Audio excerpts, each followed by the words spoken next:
supervisors in the township. One-room schoolhouse. Well, that's cool. It's a very cool thing, Super cool. but it's like, I wish I had known that I was gonna be meeting Right, people. you Know, going Thank into you, my Stephen. office. Thank you. I actually called my son who's a honey. The irony, perfect timing. That's what I get. I get home, I tell the staff, and she And goes, that is, there's something "Be able called to come anywhere anymore." Yep. Like, well, not in my beaches. You gotta be more careful about that. Financial Institute. All set over there? Good to go. Good evening, everyone. It is 6:01 p.m. and we will call this regular meeting of the Township Board of the Charter Township of Meridian to order. If you would, please, if you're able, please rise to join me in the Pledge of Allegiance. I pledge allegiance to the flag of the United States of America and to the republic for which it stands, one nation, under God, indivisible, with liberty and justice for all.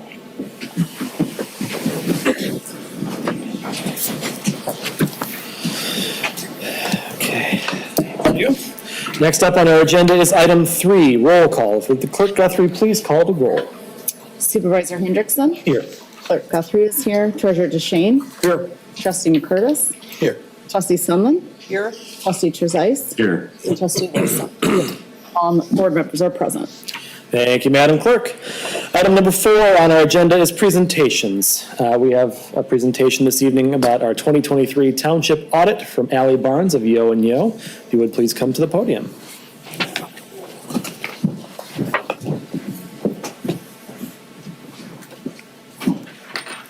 Good evening, everyone, and thank you for having me this evening to present your 2023 audit results.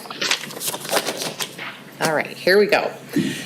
So our firm, Yo and Yo, was hired to come in and do the annual audit for the township, which is required by the state to meet your state filing deadline. So as a part of the audit, we issue an audit opinion, which is essentially us coming in, looking at the financial statements, looking at internal controls and compliance, and saying, are things okay or are they not? And so this year we issued an unmodified or clean audit opinion to the township. So that means we believe that's what is presented in your financial statements has been done so accurately when we take into account the rules you're required to follow and materiality. So excellent on that regard. We're going to talk about some of the numbers here, starting with the general fund. Here you can see for the past 5 fiscal years, the general fund's revenue. In total for 2023, revenue came in at roughly $28 million. You can see most categories of your revenue stay consistent year to year. Property taxes kind of goes up gradually. This year, it was about a 4.1% increase in revenue in that particular area. And the rest stayed consistent with the exception of this all other category. You can see in the previous year, that number was significantly higher and it dropped back down this year. In 2022, for those that may or may not remember, there were some drain assessments that were bonded for. And so those proceeds kind of come in that all other category. So we didn't expect that to stay there for multiple years. It came down as is intended. On the expenditure side then, total expenditures were about $28.9 million for the fiscal year. You'll see general government has kind of gone up and down, sometimes within that category. If you have special items that you're paying for, you'll see an increase. That was the case in 2022. That's the opposite side of those special assessments. That's where some of that work was actually done and that capital outlay was. So that also decreased back down to about that 2021 level, which is what we had anticipated. On the public safety side, which is your most significant area of spending, about $14.6 million was spent for 2023. That was up about 6.8%. And the majority of that is going to be related to wages and then subsequently any of the fringe benefits or payroll taxes that increase along with those drive that up. Your all other categories stayed relatively consistent. Your operating transfers was more for 2023. It came in at just over $4 million. The majority of that, $3.5 million, was a transfer out of general fund into a capital improvement fund. So you're setting that money aside to work on some capital projects here in future years. Okay, so after we take a look at what comes in and what goes out, that tells us what are we left with. That's our fund balance.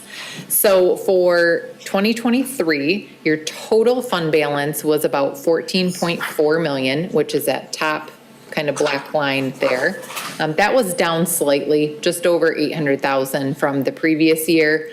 But again, remember, you purposefully chose to set aside that 3.5 million in capital projects. So that was a planned decrease in that fund. Within fund balance, the unassigned portion comes in at about 12 million, or roughly 48% of expenditures excluding transfers. So your fund balance within general fund is looking healthy at the end of 2023. And even better that you set the capital projects money aside. So really well done. Here are the components of fund balance. This varies from year to year. The majority, as I said, is in the unassigned category, the 12 million. So that's going to be the bottom piece of that building block. The next one up in the lighter blue, there's just over $2 million in pension stabilization. So again, this was money that was set aside and committed specifically for paying down pension obligations, should you so choose to do that. And then a minor amount left in a non-spendable category, so. Switching gears, we're gonna talk about some of the enterprise funds, the first one being the water fund. So here I have for you your operating revenue versus operating expenses. So revenues come in at about 6.5 million versus about 7 million on the expense side. So what I look for within these enterprise funds is the operating revenue outpacing operating expenses? Because that tells me we're charging a sufficient amount to cover at least our annual expenses. So you will see for the past few years that operating expenses have outpaced those operating revenues. So that tells me that it could be time to look at your water rates and decide if there's an increase needed there to get that more level. You can carry an operating loss for a period of time, but you can't do it indefinitely. So I definitely encourage you to look at that. And then that gives us kind of what we have left over, which is our unrestricted net position. That was down some this year, comes in at about 5 million. If you compared that to what is in your audit report, you would say, hey, wait a minute, there's more in the audit report, but you have something called an investment in a joint venture. And I like to back that out because it's not as useful as information for you when you see that number in total. It's better to compare your unrestricted less that joint venture. On the sewer side then, a little bit different of a story. Here you'll see that operating revenues are outpacing those operating expenses. So about 6.9 million in operating revenue for 2023 versus 5.3 million in operating expenses. So this tells me that your rates are at least covering your short-term costs. Long-term cost of these systems is a different story. On the unrestricted net position side, you'll see that did decrease this year. That is down to 7 million, but still a good, decent amount sitting there in your net position number for this fund and its activity type. Okay, we're going to talk about some of your longer term obligations that aren't long-term debt, so bonded debt. The first item we're going to talk about is the employee's retirement pension plan. This is a closed plan. And here you can see the black line tells us what is either our net pension liability or if it's a negative, an asset. So this liability actually decreased for the year and is now down to 246,000. So that gap between what you have set aside in assets and what the total liability is shrinking again.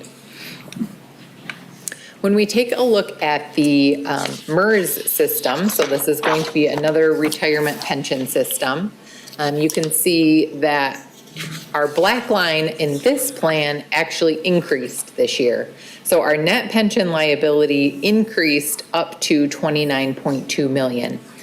Now, this is a weird plan. So you'd think that because we're auditing the 2023 fiscal year, you would see 2023 numbers for this plan reported.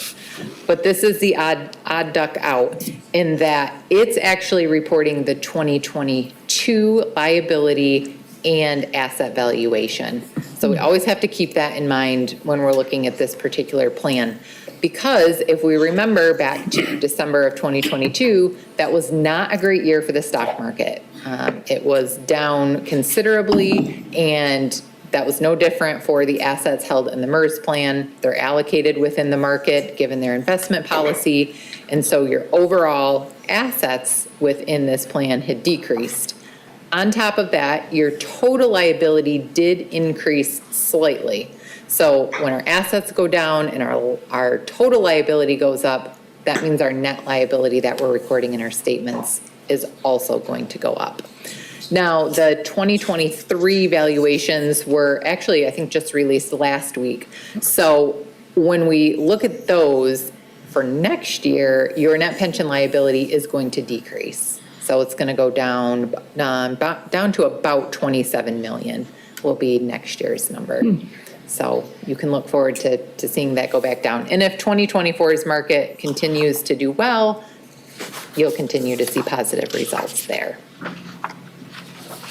And then lastly in this section is the OPEB. So these are the healthcare benefits that are due to certain employees upon retirement. So again, we have assets set aside and we have a liability that gets calculated, and the difference between those is our net OPEB liability. That comes in at about $670,000 at the end of 2023. So again, that decreased from 2022. This is actually calculated at 2023, so that's why this year got better for this plan than it was last year. Okay, internal controls and compliance. So as a part of the audit, we are not looking at just the numbers. We also take a look at the systems in place, who's involved, and get a feel for that. We also have to look at various compliance requirements. You have a single audit, so we take a look at federal dollars more in-depthly. We looked at ARPA funding for your township. And when we get to the end of the day for your township, we had no material weakness, no significant deficiencies, and no federal award findings. So that tells us that your system of internal controls and maintaining compliance is looking really good. So we're really happy to see that. Your team here, they really do a fabulous job. They're so well prepared for the audit. This year, you know, anytime there's a changeover in finance director, we always kind of hold our breath and like, okay, wait and see. But finance director Yanni did a fabulous job, was very well prepared, reaches out with questions since he's been here just to double check things and get our opinion. So that is excellent, and the results here speak to that. We did have a couple of management comments, areas to make some improvements, follow some best practices. So there were a few audit adjustments that we did propose, but none of them were material, and there was not a significant number of them. So we've worked with the finance team to make sure they kind of understand what those entries were for and what they can do to make sure they get them posted on their end next year prior to the audit. We also, within the inventory, found an item that we think the valuation is off. We thought it was too high. The finance team actually agreed. So it's another area that they're going to kind of dig into and make sure that when they're valuing inventory on your balance sheets, that they're using the correct numbers. And then the last piece is capital asset management. So a township of your size has considerable dollar amounts of capital assets. And within this area, we've made a few different recommendations for how to go about looking at those capital asset lists and maybe updating them for some old items, really doing a true inventory of what's on there and making sure if we say we have A, B, and C on this list, yep, we actually still have it, we're using it. Nope, we don't, we need to take it off, and just doing some cleanup work in this area. It's one of those that doesn't always make it's really important list, it's not like the budget, but it is a good area to keep cleaned up. It will make it easier for your finance team moving forward if this is a very clean area. The other piece within this is for a township of your size, your capital asset threshold is pretty low. It's at 5,000 right now. And so part of our recommendation is taking a look at that and considering increasing that to a higher threshold. So we've talked to the team about that and maybe a way to approach that and possibly come to you with a recommendation for a policy change. But we do support a policy change and we're happy to talk about the amount when that's kind of settled on. And with that, I would take any questions that you might have. Typically, we hold our questions until the action item. Oh, I don't know if you were going to be able to stick around to that point. If you want me to stay, I will. Otherwise, we could take a couple of questions if there were any from the board now, just so we can let our auditor I think we head should. home for the evening. It might be a long night. Yes, it might be. All right, let's open things up then for a couple of questions, if anyone has any. Board members, Treasurer DeShane. Yes, thank you for the graphs and the very readable report you've given us. You broke out from the general fund our capital improvements plan into a separate fund, but you didn't do that with the pension stabilization fund. When we did this a year ago, we really thought of them now as three separate pots of money. Any reason why one got its own account and one didn't? Absolutely. So the capital projects, you are allowed to set money aside for a capital projects fund and assign that fund balance within a completely separate fund itself. When it comes to the pension stabilization fund, it's a little bit different. It's considered a special revenue fund. And because of that, you can't put it as a separate fund within your externally issued financial statements because it's not supported by external resources. So because you're basically 100% funding that internal fund with internal dollars, it gets rolled up into general fund anyways at the end of the year. But that's why we break out the fund balance that's in there and call that the assigned fund or committed fund balance. Okay, thank you. You're welcome. Other questions? Well, and I will simply add my thanks to you for the hard work that you did, as well as to Director Ianni and the entire finance team for putting together what turned out to be a relatively sterling audit. So thank you very much. Thank you. Thank you. Next on our agenda is item 5, citizens address agenda items and non-agenda items. This evening, there are 4 opportunities for public comment. Members of the public who wish to address our agenda or any item not on our agenda have an opportunity to do so at the beginning of the meeting, and 2 public hearings on specific issues throughout the middle of the meeting at agenda item 11A and B, and at the end of the meeting. Those who wish to address the board must complete a green card located at the table near the door. If you haven't done so and wish to speak, now would be a good time to start filling that out.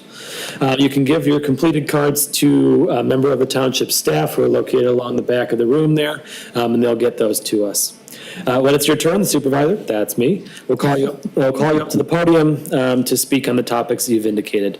While it's not required, it's helpful for our minutes taker to please provide your name and address for the record at the beginning of your remarks. Citizens are required to limit comments to 3 minutes. An automated system keeps track of the time, and an indicator light and audible beep will alert you when you have 30 seconds remaining and when your time has expired. Members of the board value comment and input from our public. However, the meeting format and rules restrict our members from engaging in conversation with commenters or answering questions directly during public comment. Questions and concerns may be addressed by board members at a later time or be referred to a member of the township staff to follow up on. Please remember to address all comments to the board and/or the board's chair, once again, that's me, and not to individual board members or to others in the audience. And with that, our first public comment this evening is Rex Harrington, and then next on deck is David Possat, if you could please be ready.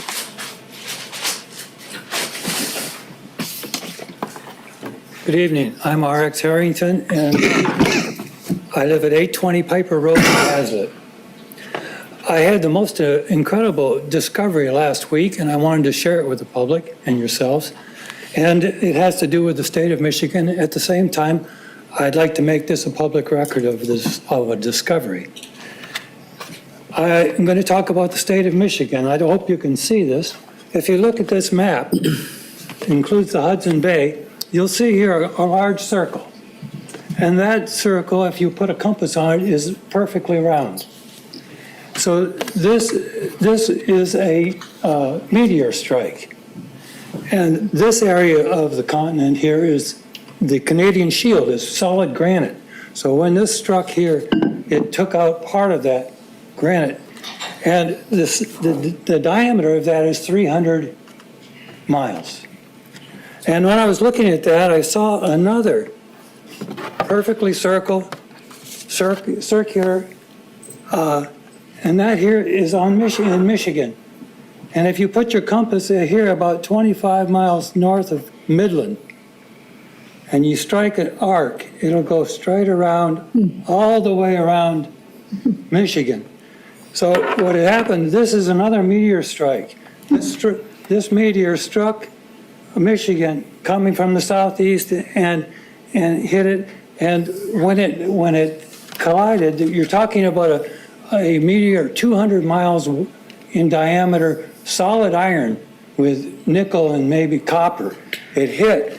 The amount of momentum was so great, and the transfer of energy to heat melted all the iron and the copper and the stone, and it all flew up and landed in the UP. And this is actually just the slop that came out of the crater of Michigan. So Michigan was an entire basin, a big crater. This is 3.9 billion years ago, long time ago. And then what happened was that over the time, now the Canadian Shield only comes down this far. Below that was a shallow sea for many, many eons of time. And so what happened was that gradually over time, the water flowed in and carried alluvial deposits and filled in the crater. And that's what you have here in Michigan. You have a great deposit of alluvial matter. So that I thought was interesting. I hope you enjoyed it. As far as I know, I'm the first one to discover it. That was great, thank you. David Possat and then Marvin Karaner, you're on deck. Hi, my name's Dave Possett. As you know, I've spoke before in front of the board and the Planning Commission. And, there's been a lot of talk about how the decisions have been made about the dispensary. And as I've been researching this and watching this, quality leaders make quality decisions using quality information. And as I've watched how the decisions are being made on the dispensary at Oakers and Jolly, I see that you guys have made quality, you've really spent a lot of time on making quality decisions about the governmental aspects of this. And you've also made pretty quality decisions about the legal aspects of this. But what's been amazing is I have not noticed much time spent on the quality of your time and your research on the product that's going to be dispensed out of this dispensary. There's been a lot of misnomers about it being as safe as alcohol and not as addictive as alcohol and all this. But unfortunately, I don't think you guys have spent a lot of time on really researching this product. And so what I'm asking you is, over the next month, you spend 3 times as much time as you have on the other 2 aspects learning about this product and how dangerous it is to our children. Because everything you're hearing by a lot of the literature you're reading and the research you're reading is funded by those with interest for making money. I have no interest in making money. I just want to keep our kids safe. And I really ask all of you to spend a lot of the time, all your time spending now over the next month studying the dangers of this. And then through that, if you make the tragic decision to go through with this, then really start to plan how you're going to keep our kids safe. I suggest that you spend time with an addiction specialist. I suggest you spend time with a public health specialist. I suggest you spend time with psychiatrists, psychologists, educational specialists, and public safety specialists. No more time on the legal aspects, no more time on the governmental aspects. Think about our kids, think about the safety. All the rest of your time before you make this decision should be on the safety. And if you make the tragic decision to do this, then I highly recommend and would really like that you all spend time on how, after you make this tragic decision, how you're going to clean up the mess of all the disastrous implications for what's going to happen, because there's going to be a lot. If you look at the research coming out, this is not just your good old alcohol with a little flask in the school. This stuff is highly potent, and it's very dangerous to those children. Go read what the CDC is saying about this. This is not me just saying this. This is what the CDC is saying. If children get a hold of this, there's great implications to these children. So thank you for your time. Thank you. Marvin Kariner, and then Kevin Blaze, you're up on deck.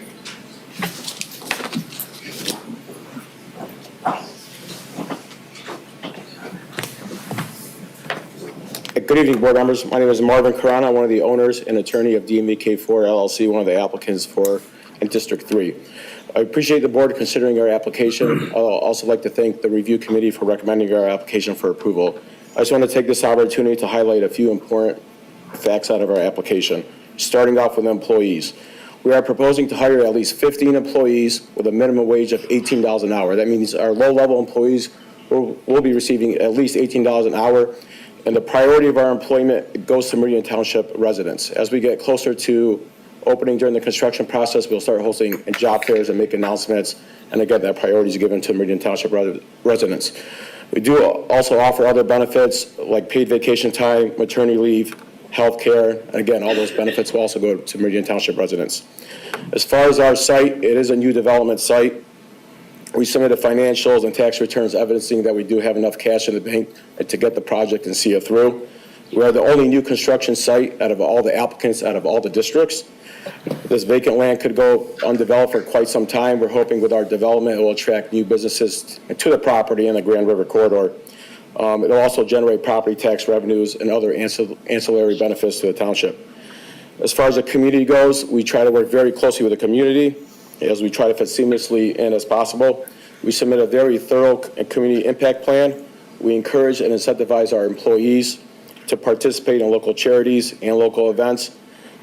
For example, for every 8 hours an employee spends volunteering, they will receive 1 paid vacation day. The owners, ourselves, will also be participating in events. We will also contribute more than money, as I said, our time. There's many other programs in our community plan. If you take a look at that, you could see. As far as security goes, we work with a cannabis security company called the Dyer Group. They also consult for Little Caesars Arena. We will have a security guard on site. We have a camera system that goes above and beyond the state requirements that could be accessible to the local police department at any time. In addition to security, as I mentioned, this is a new construction site, so therefore we could have security in mind while I go through the construction process. For example, we will be building a vault room and a safe room. We'll also have a secure garage, which is unique. This allows an armored car or a secure transport that delivers a product to actually enter the building, the garage closes, and from there, the transaction happens, whether it's a delivery or a cash pickup. In addition, we do have cannabis banking. We are approved for cannabis banking through Community Choice Credit Union. This allows for minimal cash possible at the facility, which is obviously a less security risk. As far as odor goes, we do have odor mitigation. The majority of product is already prepackaged, so there's not much odor that comes in, but we do install carbon filters and a PHI filter. It's kind of like a UV light that goes into the system, so that limits the smell. That's all I have. I appreciate your time and consideration of our application. Thank you. Thank you very much. Kevin Blaze and then Savinder Singh. You're on deck. Good evening. Kevin Blair. I'm an attorney, represent DNVK. Pardon me. No problem. It was probably my chicken scratch on the form there. I trust the board got my letter. I want to start with a mea culpa. There's a typo in there that talks about making a decision tomorrow. As I discussed with your attorney, Mr. Kutchell, it's been a kind of a whirlwind couple days, planes, trains, and automobiles. Glad I made it here in time. But anyway, that was a typo. I understand that you intend to have the discussion and make a decision tonight. DNVK, as Mr. Khurana just spoke about, is very excited to be here, be a great community partner here in Meridian Township. I first wanted to clarify, there was some discussion at the May 9th meeting about whether DNVK intends to open as a medical provisioning center or just offer certain products at a discount to medical card holders.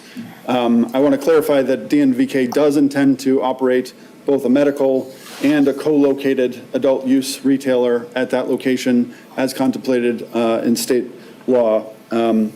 And I understand you'll be going through the applications tonight and going through that chart. DNVK is humbled and honored that the review committee determined that DNVK is the best suited to operate in compliance with within Meridian Township in Zone 3. As Mr. Khurana mentioned, they're the only ground-up build. They had the highest amount for starting wages. And as outlined in the agenda packet for the May 9th meeting, the review committee found that DNVK's application was superior to Amsterdam's in every single category.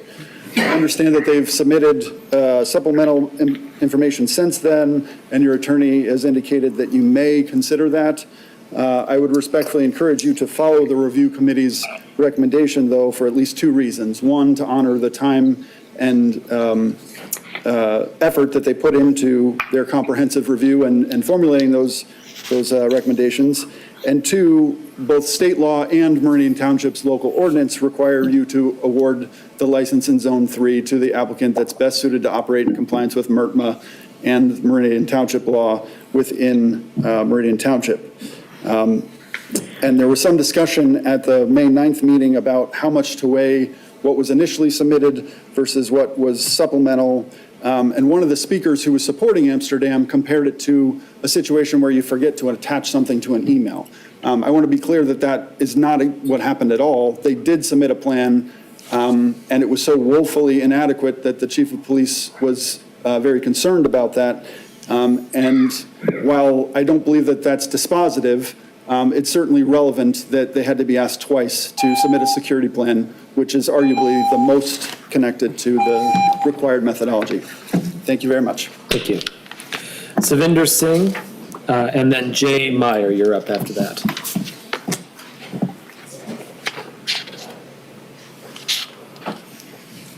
Hello, good evening, everybody. This is Saif Singh.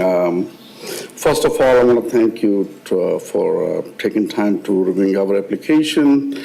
And I want to preface it with saying that I live in Amber Oaks, I live in Okemos, and I pay property taxes already. This is not something which is going to happen. I'm already doing it. I have two children who go to MSU. I have two successful dispensaries licensed by Michigan State.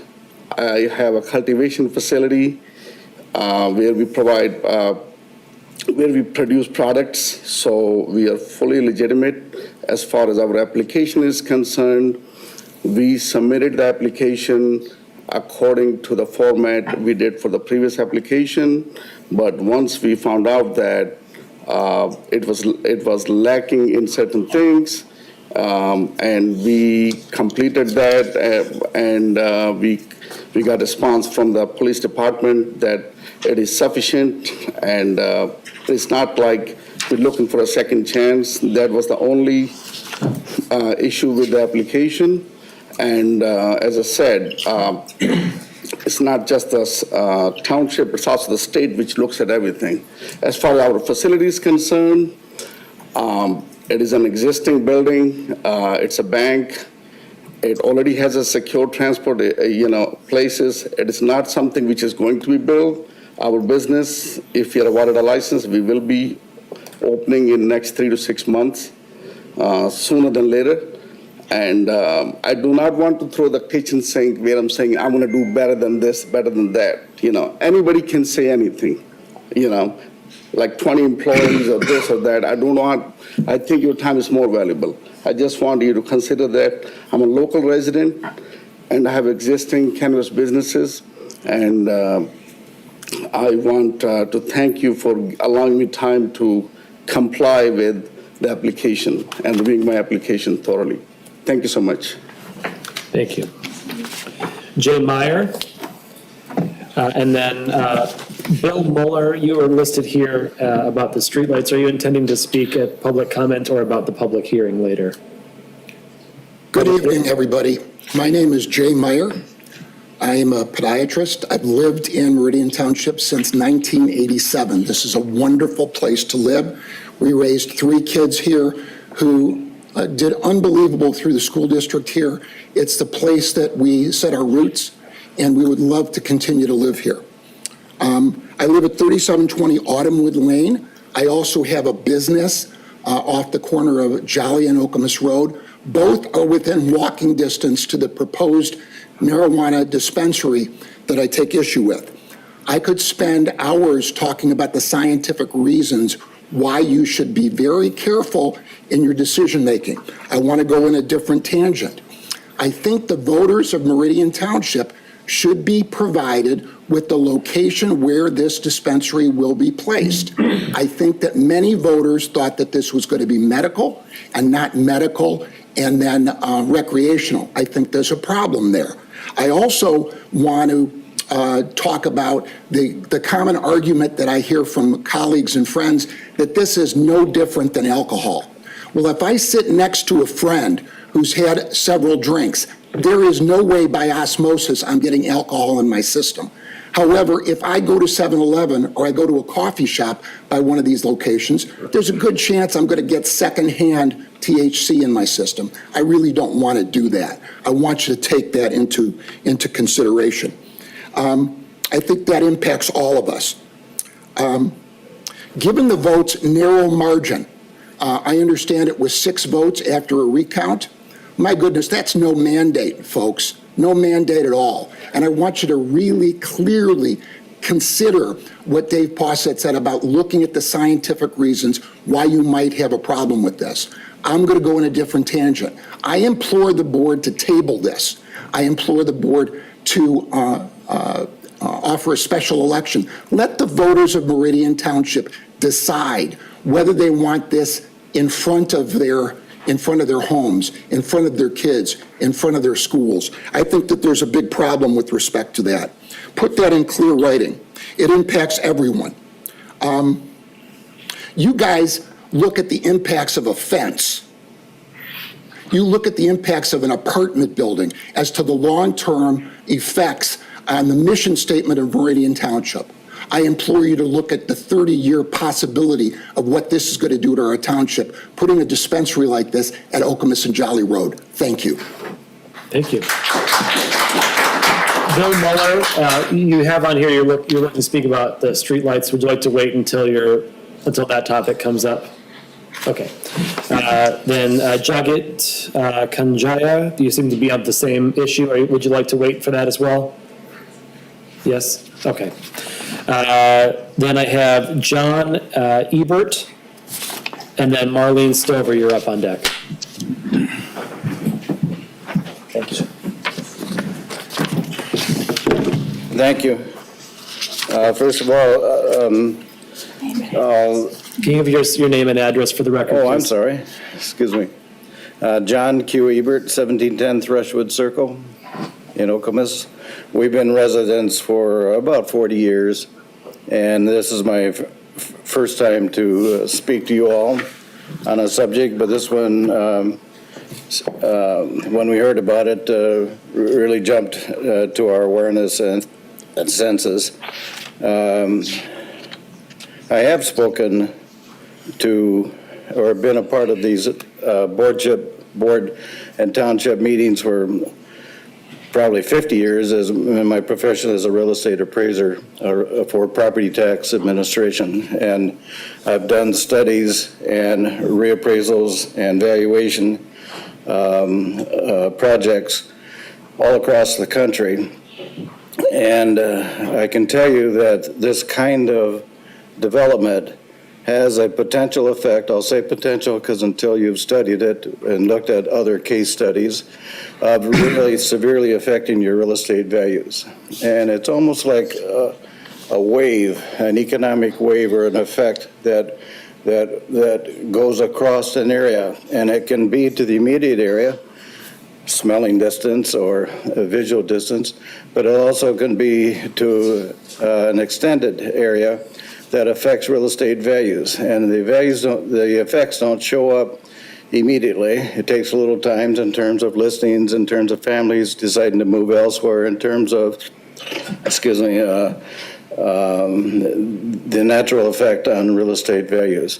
And not just residential, because residential and commercial values are interconnected. Sometimes commercial leads the way, sometimes residential leads the way. But an economic effect, sometimes it's a reputation. Meridian Township, back in my early days, especially when we moved here, had a reputation for living style and amenities and schools and lifestyle, et cetera, that includes the aspect of commercial enterprises and traffic and recreation and other kinds of things, ecological attention. And this can severely affect that reputation immediately in terms of the real estate values, but also as that wave of interpretation or understanding starts to gain momentum in the listing prices and in the sale prices and in the nature of properties. It must be a time thing. Yes, thank you. Also, I'll quickly say that the aspect of well, I'll just leave that to others.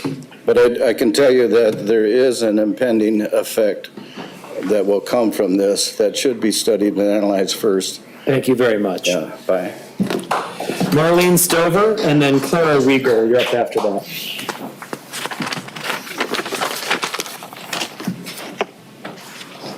Good evening. I've been a resident of... Sorry, could you give us your name and address, please? Well, I'd rather not. Okay. I've been a resident of Meridian Township for 20 years, have 3 children who've gone through the schools.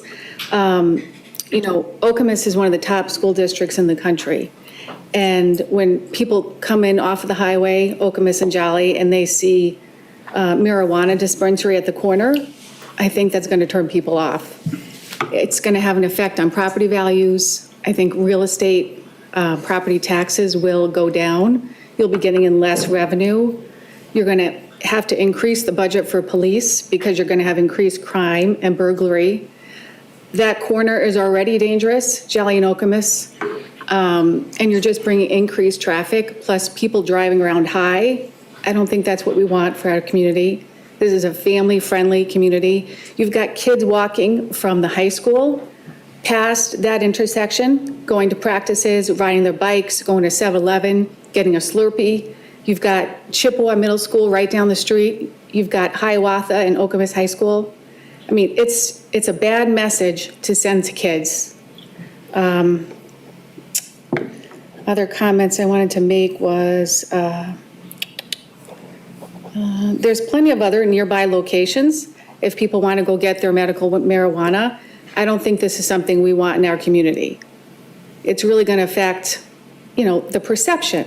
It's going to tarnish the perception. This is one of the best places in the state. I don't know why you'd want to ruin it by bringing this in. It's just, to me, it's trash. Like, who's it going to attract? And, you know, it's a short-term time horizon. If you're looking at the money the business is going to bring in, what's it going to do long-term to property values, to, you know, people who are using it, kids? I don't think it's worth it. You know, can we get an ice cream shop or something that's a little more family-friendly and geared towards, you know, what people move here for? Let's see. And again, just, you know, kids, I drive past there all the time. There's always kids walking and riding their bikes, you know, going to Subway, going to Big B. It's all right there. It's just, to me, it's dangerous and it's not worth it. And another friend of mine who used to live in Holt just brought up the point, you know, the smell. So it's just, to me, it's a dirty, ugly business, and we don't want it. Thank you. Thank you. Sarah Regal and then Mary Kinzer, you're up on deck. If anyone has not turned in a green card but wishes to speak, this would be the time to do so, please. Go ahead. Hi, I'm Dr. Clara Regal. This is the third time that I've actually spoken in front of the board and also the planning committee. And the first time I referenced our mission statement, which says that we are a prime community. And it's ironic because I'm standing next to a billboard that says we have prime parks, prime businesses, prime schools. We are a prime community. That does not fit a marijuana dispensary in the corner of Okemos and Jolly. And we take specific objection to that location. We have a petition that's out on change.org that currently has 800 signatures. Please don't ignore those signatures. If every vote counts, then every concern should also count. And the biggest concern that's on those, if you please read the comments, is that it's too close to the schools. Even though it may meet the minimum specifications for distance, it is too close. Every child goes through that intersection, whether on the bus to Okemos High School, on the bus to the elementary schools, or on the bus to the middle schools. That is a very busy intersection. Those kids will be assaulted with that every single day. We have to learn our lessons from alcohol and tobacco. We've already gone that route. Secondly, they state that it's unsafe. That intersection is the busiest intersection in Meridian Township. It's going to potentially increase the traffic in that area, potentially impair drivers, potentially increase traffic off of the highway with people that may have nefarious reasons to be there. That is a family-friendly community park or commercial park. We have the Big B's, we have the Supercuts, we have the juice bar. Kids go all there all the time. When I was interviewed by the news, there were kids, it was the last day of school, and kids were all over the place with their Slurpees and their coffees. And what kind of a message are we sending them? Please, this is a very, very important decision. Let's consider it slowly. Let's consider all the ramifications, as everyone has been pointing out. Thank you. I appreciate your time. Thank you. Marcy Kinzer, and then Julie Lawton Essel. Isa, thank you. Good evening. I'm Marcy Kinzer. I live at 4232 Sandridge Drive. And I want to begin by just thanking all of you for your service and your time to our community. I didn't come here tonight with an intention to speak. I wanted to learn more. But after hearing Dr. Possett speak, I just couldn't help but want to say a few words to you based on my experience and certainly my passion for this community. The impact on our children's health, both physical, mental, just their overall well-being, is so impacted by drug use. It's just, as a former high school teacher and administrator, it is deplorable what it does to their overall motivation and what it can be as a gateway drug to other substance abuse. Why we would selectively place the access to this drug in front of them is beyond me, why we would not be thoughtful in advance of putting it right there. In the absence of a real downtown gathering space, we know there isn't one in Meridian Township. That strip mall at the corner of Okemos and Jolly is the gathering space, as Dr. Rigo and others have mentioned. So now we have an identified gathering space in the absence of anywhere else to really have a true downtown, and we're going to place intentionally access and really marketing material around promoting access to marijuana.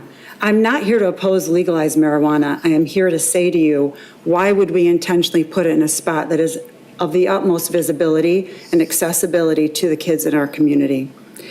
I appreciate what you do, but I would ask you to ask yourselves the question, how does this enhance our community? How does it enhance the experience for families and children? And I just can't think of any reason of how it could. Regarding safety, regarding accessibility, I just would ask that you would ask yourself that question before you rubber stamp the approval of placing a marijuana dispensary right in that location. Thank you. Thank you. Julie?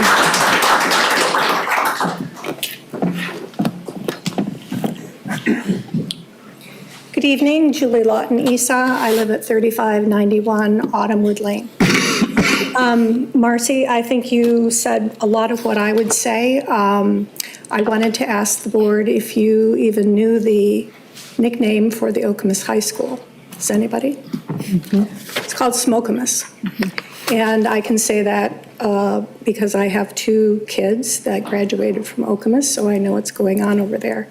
So according to what the gentleman spoke about before, why would we, if we have a problem with our kids already, why would you bring something right in front of them that's going to endanger them?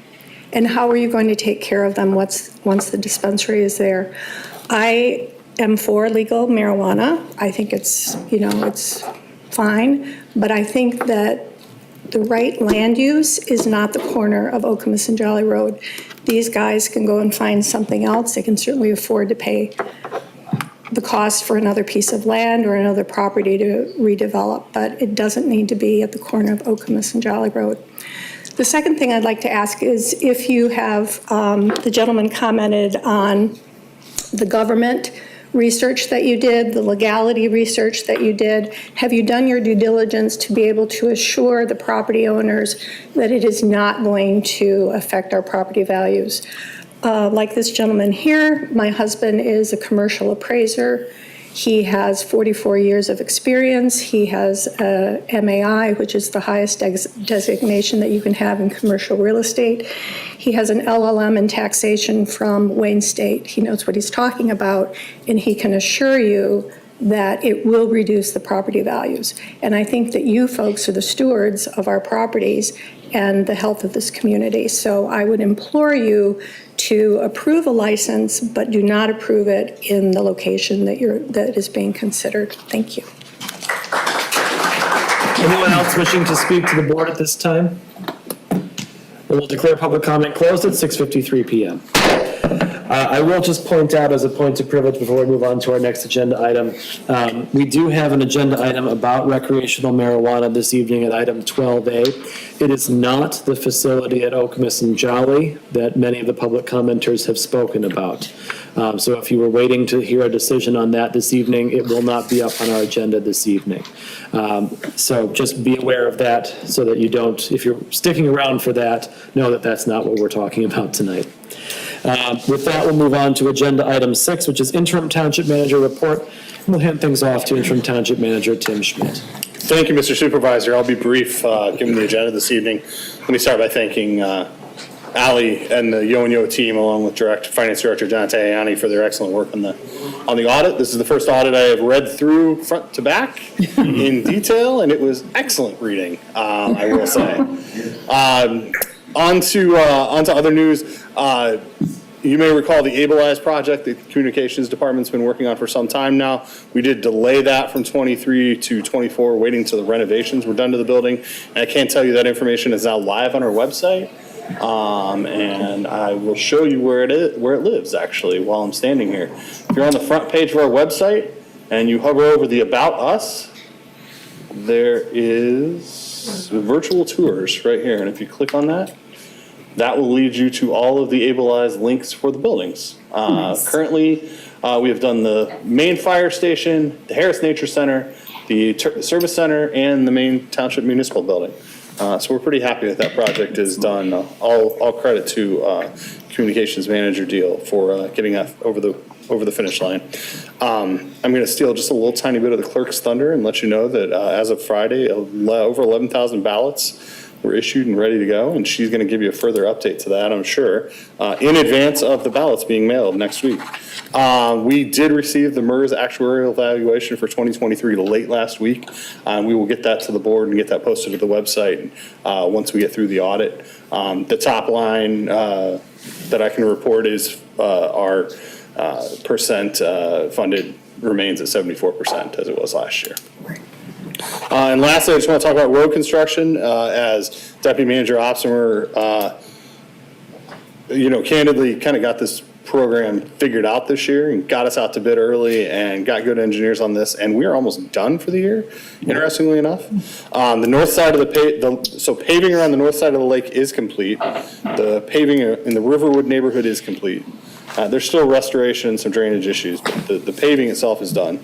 The Tower Gardens neighborhood and the Crest neighborhood will be paving this week. And the other area around the lake will happen after Tower and Crest. The one thing that I will point out that I didn't mention is Wood Valley. That was the last neighborhood that was intended to be done this year. It is unlikely we will do that this year. It is going, there is a better than, a near certainty that we are going to postpone that due to the Drain Commissioner's office.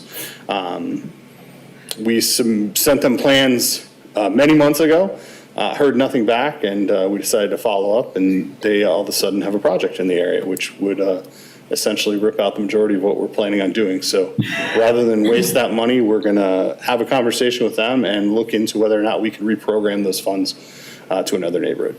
So that's all I have for this evening. Be happy to answer any questions if the board has any. Sorry, which was being delayed, did you say? Wood Valley. Where's that at? I'm sorry. Northeast portion of the township. Got it. And Carlton, and that's the last one that's going to be done. That area still is to be paved. Once we finish Tower Gardens and Crest, they'll move into that one. Got it. Thank you. Thank you. Any other board members with questions for Interim Manager Schmidt? Clerk Guthrie. Thank you, Supervisor Hendrickson. In the consent agenda, Yes, ma'am. under 9E, it talks about donated land from Mayberry Yes, for ma'am. permanent preservation. Does the Land Preservation Advisory Board or their stewardship coordinator have any plans for naming that, or? Not at this time. It is directly adjacent to an existing land pres, so Will it be incorporated the with that? suspicion is that will be incorporated, but that I will leave that up to Land Preservation Advisory and Director Wazinski to have that conversation. Okay, if you could just get back with a confirmation at the next meeting about that, that'd be Once we know the great. direction that's going, we'll let everybody know. Okay, thank you. Thank you. Thank you very much. Thank you. Next up on our agenda is item 7, board members' reports of activities and announcements. Any board members with activities and announcements to report? Treasurer DeShane. Thank you. I am passing out to the board a insert that will be included in everyone's tax bill arriving on July 1st. It is how to pay your taxes online. It is actually not going to everyone. It's going to all of those homeowners who pay their taxes directly. If your mortgage company pays your tax bill, it doesn't make much sense to give you these instructions. Although these instructions also will help you to pay your utility bills online as well. We've had more and more requests for online payments, and by this time next year, we will take more payment types, including special assessments, which come out in June and are due July 1st. As I referenced a minute ago, tax bills go out July 1st and they're due September 14th of this year. If you don't have a tax bill in hand by the 7th, please call my office. I'll be glad to send you, email you one or send you a paper copy, but they should all arrive on or about July 1st of this year.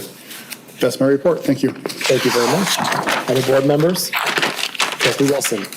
I had the pleasure of attending the Juneteenth celebration last Saturday and listening to Global Village. and I knew most of the words. They were pretty fabulous and such a beautiful setting. I'd encourage everyone to get out to the band shell and to any events that are happening at Lake Lansing Park South. It's really gorgeous. Thank you. Thank you. Other board members, Clerk Guthrie? I'll try to be quick, thank you. Absentee ballots have been ordered, thank you. Interim Manager Schmidt for mentioning ballots. And they will be mailed out on June 27th, which is next week, and they will be available at the clerk's office to pick up if you so choose. We are closed tomorrow in honor of Juneteenth. And then the summer concert series continues at Marketplace on the Green tomorrow night at 6 p.m. Rearview Mirror is playing, and they have hits from the 60s, 70s, 80s, 90s, like a variety of stuff. So if you want to get out in the heat and support them, please do.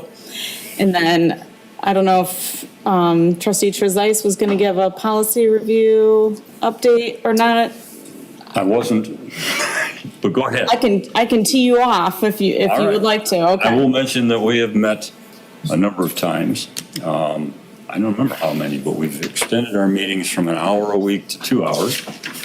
We're through a first reading of the employee manual, and it's out to attorneys to do some rough drafts, dealing with some of the issues that we identified. And then we're planning on meeting with groups of employees to get their input, because frankly, we may have missed something. Probably did.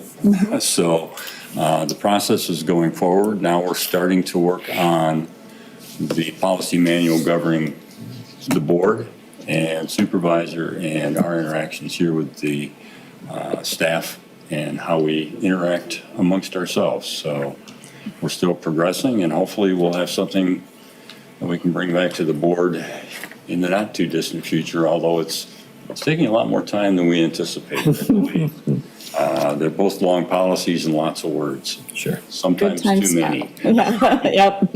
So, but the progress is going forward. It's been a very enlightening and enjoyable process, working with our HR director, Abby, and Deb and I.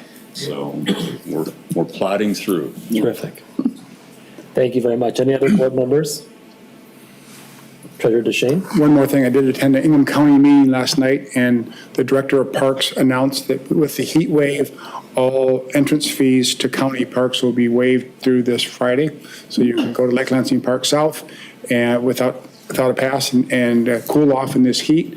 Although they also mentioned that the parking is limited because of the horrendous rain we've got Sunday evening, Monday morning.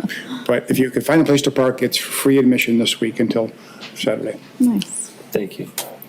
I will report that I was one of those meetings that the Policy Review Committee had a week ago Friday, and had a very thoughtful discussion about how we handle certain aspects of creating the agenda and other interactions between the township supervisor and others. And that was very helpful there. I also attended the Juneteenth celebration that Director Clark helped to organize. Thank you for that. That was wonderful. Got a chance to walk by the Marshall Park Playground, which we'll be holding a ribbon cutting for next month. That was the result of our listening sessions that we held back in the fall, and has been a tremendous success, and we're very excited to see that project open up soon. And speaking of listening sessions, all of us here attended the listening session on June 11th at 6 o'clock. And we heard from about 36 of our residents who came to talk to us. We gave a brief update on a couple of topics and took a lot of very interesting questions. Learned a lot about some new topics, especially garlic mustard, which I did not know anything about, but now I know a little bit about. And just as a reminder, since there won't be any meetings between now and then, we do have 2 additional listening sessions on the calendar for anyone watching at home or in the audience. And those will be June 25th from 6 to 7:30 in this room, and June 27th from 6 to 7:30 in this room. those will be open. The letters have been sent out to all of our residents, inviting them to those sessions. If you can't make the session that you were invited to, you're welcome to come to any of them. So please do. You'll be hearing a lot of interesting information, and bring your questions, because we are here to listen to you and answer anything that we can. So with that said, we will move, I'm sorry, one more item. Coming up on June 28th and 29th is Celebrate Meridian. So I believe the 28th, we have a teen night on the Friday evening before the Saturday main event. And so make sure you come out. We've got lots of excellent vendors that will be there. Farmers market in the morning. We've got food trucks and all kinds of activities for all ages throughout the day on Saturday.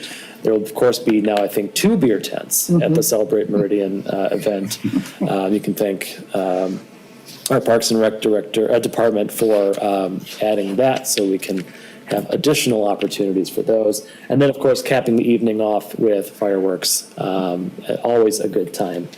So please make sure you come out on the 28th and 29th of June for that. I'll also mention that we are having a ribbon cutting for the Steichen Memorial Pathway coming up on June 28th. That's off of East Sunwind Drive. There's a trailhead there. The trail goes from Okemos Road to Hewlett Road, just north of Bennett. So if you'd like to come join us for that, that's at 1 p.m. We'll be mustering at the Sunwind entrance to that path. It's back in the neighborhood there. And it gives us an opportunity to celebrate the legacy of former Supervisor Ron Steichen. So that'll be a good event, I'm sure. Okay, that was a lot. We'll move on now to agenda item 8, which is approval of our agenda. Do we have a motion to approve our agenda? Trustee Wilson. Move to approve the agenda. Support. Moved by Trustee Wilson, supported by Trustee Trezise. Any comments on the agenda? Seeing none, all those in favor of the agenda say aye. Aye. Any opposed? And the agenda carries. Next up on our agenda is item number 9, our consent agenda. Our consent agenda this evening includes communications with the board, the Township Board, 2 sets of minutes from our June 4th meetings, regular and special, the bills, an appointment to our Planning Commission, a property donation as a part of the Silverleaf development, which we discussed a little bit earlier in relation to new subdivisions coming in off of Bennett Road, just north of Bennett and west of Hewlett, which as a part of that development was promised a donation of 20 acres added to our land preserves. We also have disposal of some surplus fire equipment, as well as the potential approval of a charitable gaming license for the Constellation Cat Cafe. Do we have a motion for the consent agenda this evening? Move the approval of the consent agenda. Trustee Wilson. Trustee Wilson moves the consent agenda. Do we have a support? Support. Supported by Treasurer DeShane. Any discussion on the consent agenda? Seeing none, will Clerk Guthrie please call the roll? Supervisor Hendrickson? Yes. Clerk Guthrie votes yes. Treasurer DeShane? Yes. Trustee McCurtis? Yes. Trustee Sunland? Yes. Trustee Trezise? Yes. And Trustee Wilson? Yes. Motion carries 7-0. Thank you, Clerk Guthrie. Next up on our agenda is item number 10, questions for the attorney. We have none. Item number 11A is our first of 2 public hearings this evening. Let's see, let me get myself organized here. So 11A is on the White Hills Lakes South number 1 Public Street Lighting Improvement Special Assessment District number 428. And we will open the public hearing at 7:08 p.m. We do have one member of the public, so this is an opportunity for public comment if you'd like to speak on this particular item. Right now we have Jagat Kanjaya. If you'd like to speak, please come up to the podium. You can give us your name and address, and you'll have 3 minutes to speak on this.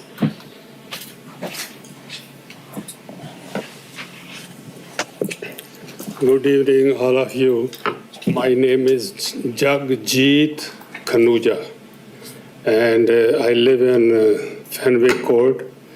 I moved there 5 years ago, and Jim Jigger built my house. And it was dark at night. I asked him, there's no street light at night.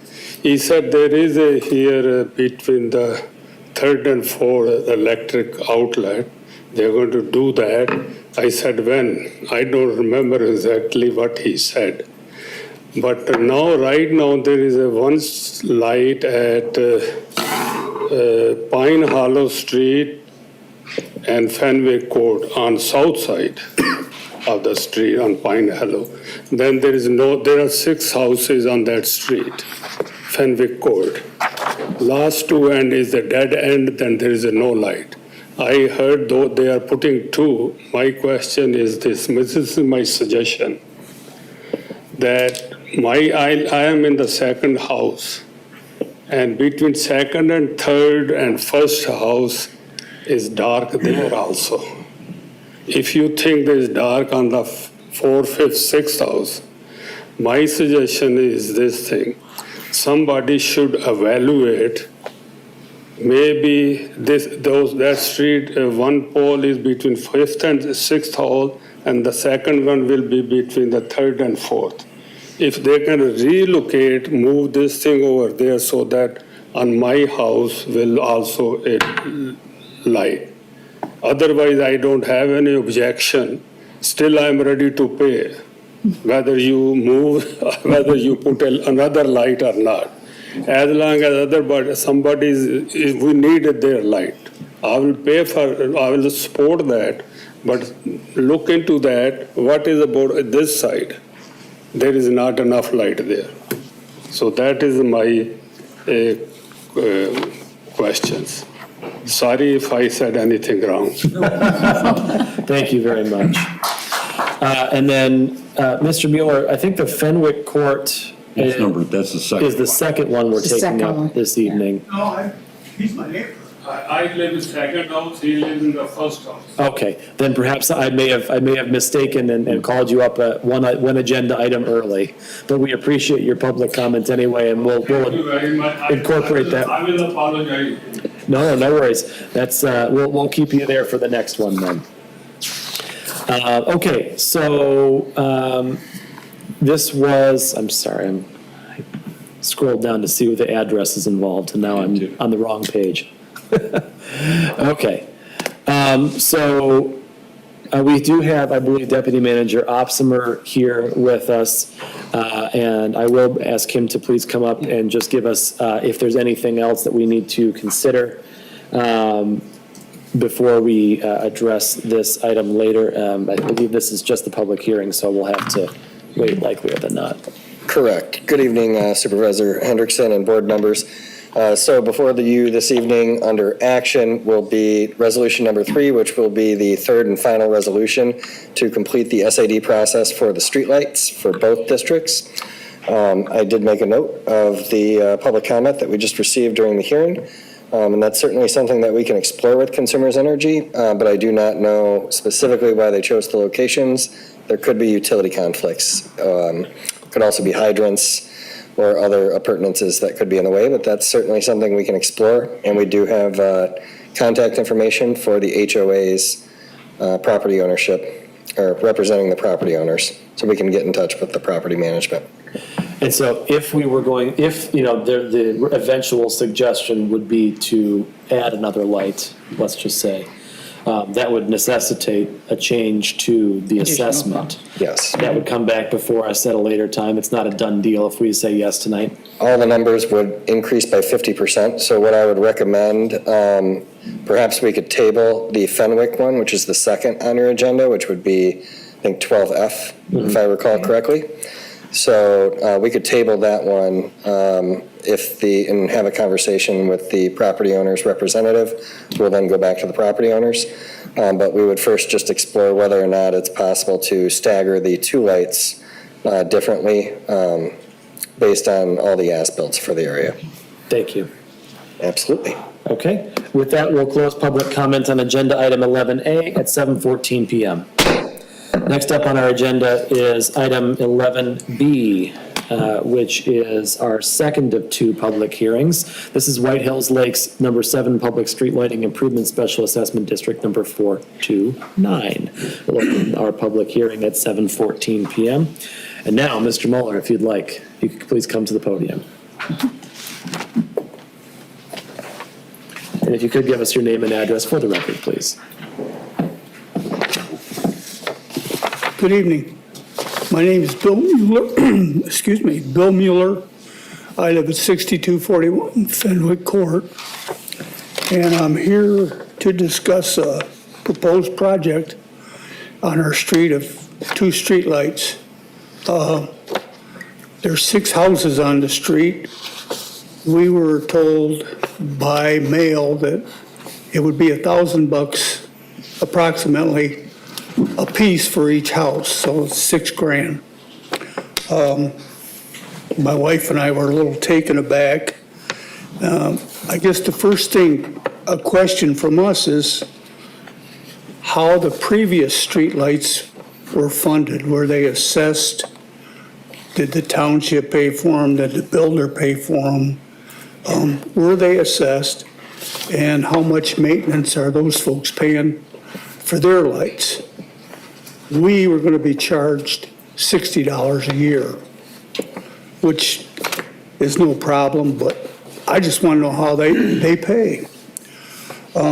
We've lived there, my wife and I, Flora, have lived on that street 17 years now. Never had a problem that street lights would alleviate. We've just never had a problem on the street. So we question the need for street lights. So what we question more is the need for $1,000 to pay for them. When the street lights involve the placement of them, if you can imagine 6 houses on a street, 1, 2, 3, 4, 5, 6. The street lights are going to be placed between houses 3 and 4, which is down the middle of the street, and the extreme east end of the street, which backs up to a wetlands. So that's the placement of the street lights right now. We don't see the need for it. It's not good for us. Initially, several years ago, I was canvassed and asked about this project, and I said, yeah, it's okay with me. And at the time, I was not told how it was going to be paid for. And I didn't, first-time homeowner, I didn't ask how it was going to be paid for. I didn't know. I thought somebody would put them in. But we have to pay for that now. And we think our tax bills are already quite adequate. So, thank you. Thank you very much. Very much. I appreciate your time. Thank you. It sounds like we have a suggestion from our staff that we table this item later when it comes up for action, so that we can explore some of the questions that were brought up during public comment this evening. So thank you so much for bringing that up. Any other public commenters on this public hearing? Seeing none, we'll close the public hearing at 7:18 PM. Next up on our agenda, we've been at this for a little bit. I had asked for about a 5-minute recess if we could. It's 7:18 now, so we'll stand at ease until 7:23 PM.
it's a choice of one of the. Okay. Which would agree that? I don't agree that's a crazy. It's not a random choice that people vote on. It's which one. whoever gets to. All right, it is 7:23 and we're keeping it to a tight 5-minute break. So, next up on our agenda is item 12A, recreational marijuana license application in Zone 3, Marsh and Grand River area. And we will turn things over to Tim Schmidt, our interim township manager and director of community planning and development, and our attorney, Mr. Kushel. So briefly, I just want to recap where we're at with the board, and then I'm going to turn it over to Township Attorney Kushel. So this, as everyone's aware, this is Zone 3, which if I can just, I need to do this, you're fine. This is Zone 3 that we're talking about here. So this is the area roughly bounded by Marsh Road, Grand River, and Central Park, with the exception of these 3 properties that are on the other side of Central Park. And I point that out because one of the applications we have is on one of those parcels. And so what you have in front of you this evening is having gone through the license process up to the point of decision. And so just to recap, the board established guidelines for how they would accept applications for licenses, and then they established guidelines for how they would review licenses. The window was opened in January. We received 2 submittals that were complete submittals for this zone. One located just between the C3 and the PO where my mouse is, and one located in this little tiny cutout right there along Marsh Road. And so the board has previously established a recreational marijuana review committee, which was the community planning and development director, the neighborhood and economic development director, and the township manager or his or her designee. The township manager at the time designated assistant planner Keith Chapman, who had extensive knowledge in this, having gone through this process previously. Director Clark and myself reviewed the 2 applications in this district, made a recommendation for the applicant at 1614 Grand River Avenue, DNVK4. The other applicant, Amsterdam CC at 4792 Marsh Road, very good applicant as well, but the initial application, DNVK, was substantially better. Amsterdam subsequently submitted additional information. We have shared all this information with the board. The board previously discussed this at their May 9th meeting, and at that meeting after a robust discussion, asked the township attorney to provide additional guidance. And this is the point in which I turn it over to Mr. Kushel to go through that discussion with you so that you can move towards a decision. I will lastly point out, if you do choose to move forward this evening, the motion that we provided with you is a choose your own adventure motion. You do need to select either everything before the or everything after the or when reading the motion. So Mr. Kushel will take over. One of my favorite book series. Thank you for the reference. So looking at the competitive review procedures, we'll start there. After the review committee submits their recommendation, it comes to this board. The board considers the initial applications, and here I'm on pages 3 and 4 of the competitive review procedures. And then the township board considers each competitive review factor, and considering those factors, the board shall consider the initial applications and then may consider the review committee summary, the recommendation, public comments, any legal opinions, and any other information relevant. As Director Schmidt noted, we have some supplemental information from Amsterdam, and then of course the applicants have spoken tonight as well as their counsel, and also submitted a supplemental letter, again responding to the other application and the process thus far. So then what we've put together for your use here, following the previous meeting, we did then evaluate again and review the applications. Again, the question was raised whether the supplemental information and how that impacted the review committee. So rather than go back to the review committee, we've gone through and tried to help the board identify where that supplemental information is what's the initial application versus supplemental application, to help parse out how that potentially impacts any board member's consideration. So then the review worksheet that we've provided is a step-by-step that a board member can use to just identify their thinking or guide their discussion. So we would like to have a discussion by the board for each of the key criteria that are laid out in that worksheet. And then when you look at the actual competitive review criteria, there's more depth there. So of course, different members might key in on different particular pieces of any one piece. Not necessary to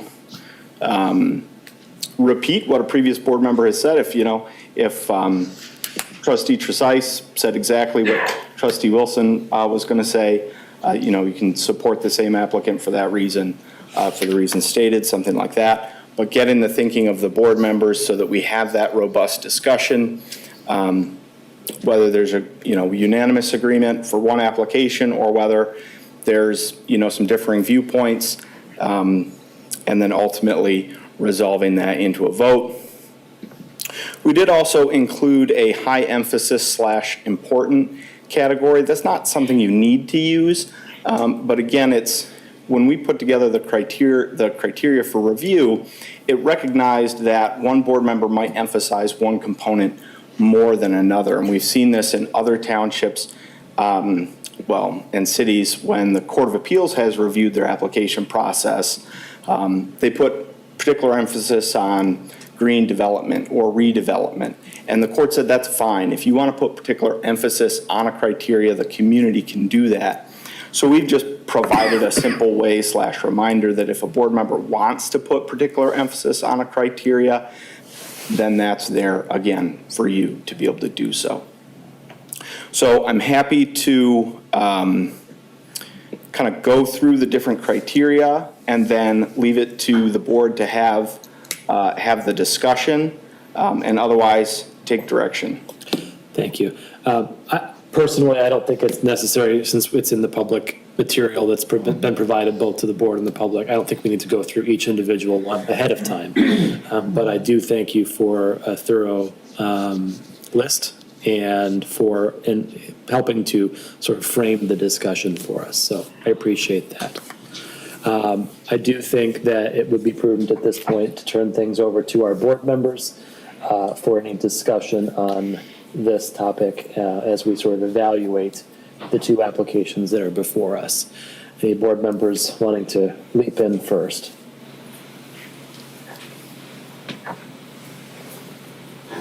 Treasurer Deschamps. I will, and I'll begin with asking the folks from DNVK.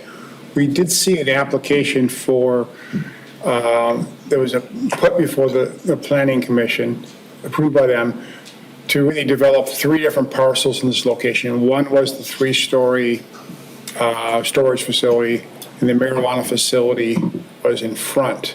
Is there any connection between the ownership of the storage facility and the property owner who'd own the dispensary? Or were they completely separate legal entities? So at this point, the properties are all owned by the same person. Okay. Future ownership is, we don't necessarily have that information at this point. Okay, so the same owner that proposed the 3-story high-rise storage unit. The same group has proposed both at this point, yes. Good. That leads me to back to my point earlier. I like Amsterdam, they're local. I don't think they would ever propose a 3-story storage facility as this owner has, one that we all found objectionable, to put it mildly. Clearly, to suggest that on Grand River, right next to the new Grand Reserve, does not, to me, seem to be a company that has any idea what our values are in Meridian Township. That we would build $500,000 homes in the shadow of a 3-story, open 24 hours, 990 unit storage unit. is completely consistent with our sense of neighborhood and what is right for this community. Amsterdam, on the other hand, is a local owner. As we heard earlier, kids went to school here, MSU here. One of the co-owners is a person we've also been working with on a possible land acquisition for a community center, senior center, who's presented us with favorable terms for redevelopment. We know a lot about the folks at Amsterdam, and what we know about DNVK, quite honestly, isn't good. It took me to this meeting to see the connection between the two, but we were all shocked by that three-story storage unit being put right there next to the Grand Reserve, right off of Central Park Drive. Here's an applicant telling us who they are, that what they want and what's highly profitable for them is the most important thing. Very little concern for the surrounding properties, very little concern for the aesthetics of it. Just, we own this property, we want to put this here, and if it's big and tall and ugly, that doesn't really matter to them. They're concerned about making as much money in this parcel as they can. Now, we are not a nonprofit community. We do allow for profit, but we have our limits. And to me, this makes me want to go with a local Amsterdam CC far more than before, knowing that this is the same company that proposed that three-story, horrendously unattractive storage facility behind that property. But even more to the point, Amsterdam is local ownership. We know these people. We've worked with them on other projects before. I also like the location better. There's no need to cut down any trees here. There's no need to dig a big hole in the ground. There's no need to have a big carbon impact on this. This is an existing bank. We talk about redevelopment in this township. This is a chance for redevelopment of an existing location. The impact in terms of our environmental sustainability is positive for one, to reuse an existing building. It's negative for the other, to clear wooded area and put a new building there. We talk about our environmental sustainability and our goals and redevelopment, and how important it is. Here's a chance to stand by what we say. Those are my thoughts on these two applications. Thank you, Treasurer DeShane. If I could, just for clarification purposes, we did receive correspondence from one of the applicant's attorneys this afternoon, or this morning, I don't know, the day's flown by, regarding local preference. Can you clarify for us, please, Attorney Kuschel, what we are able to consider in that way, or not consider? Yeah, good question. The legal perspective turns more on residency than it does on local preference. So if the criteria required or preferred a resident over a non-resident, that's where you're more likely to trigger those legal concerns of equal protection, right to travel, Commerce Clause questions. Detroit ran into that with the way they tried to structure their licensing scheme.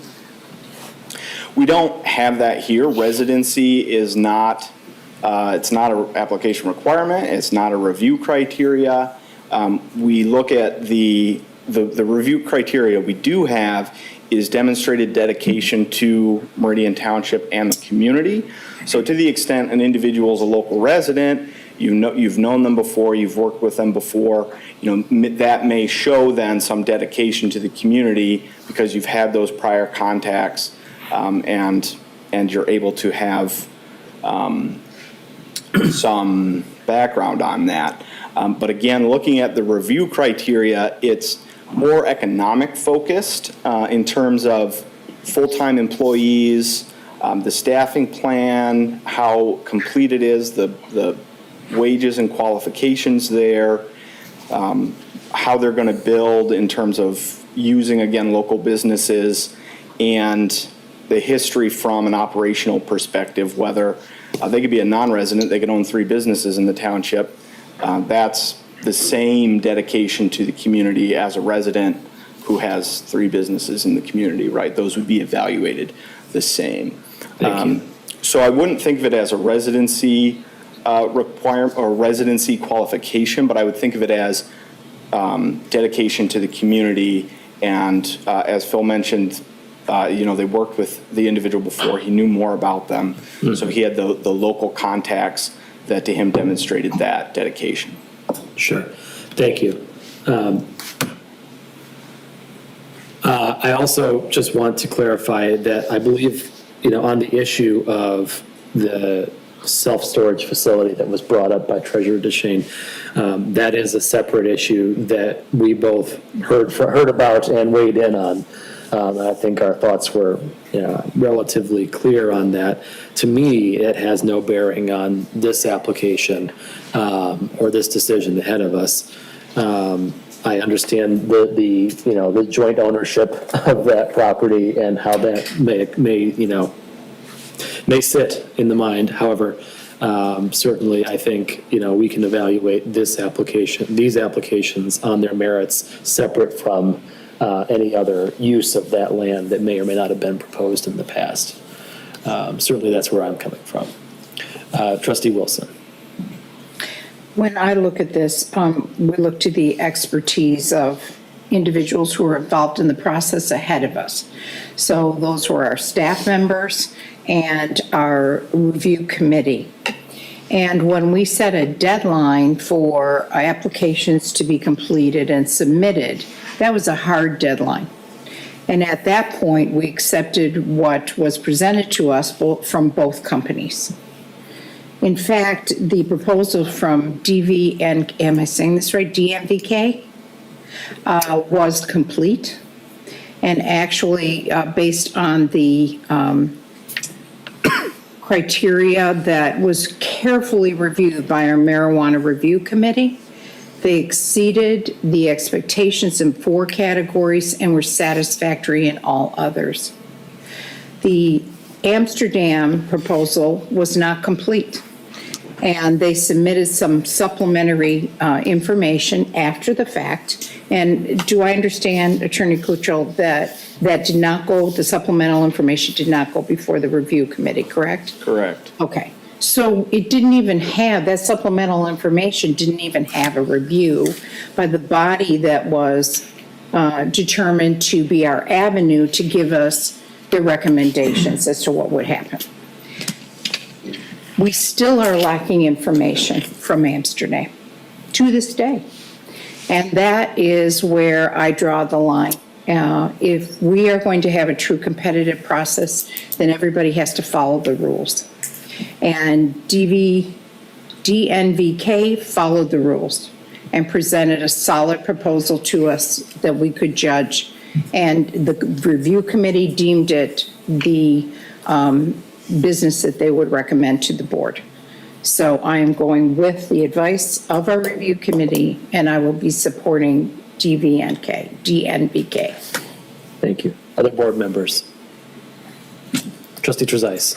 Yeah, and I agree with much of what Trustee Wilson said. I think one of the key elements in the applications was the stated commitment to the community by DNVK as far as further development, support of employees, whatever. And the only question I have is call me a cynic, but we've been promised things by developers before that didn't quite come to pass. So I'm wondering if there is any way that we can enforce those commitments based on their application. Yes.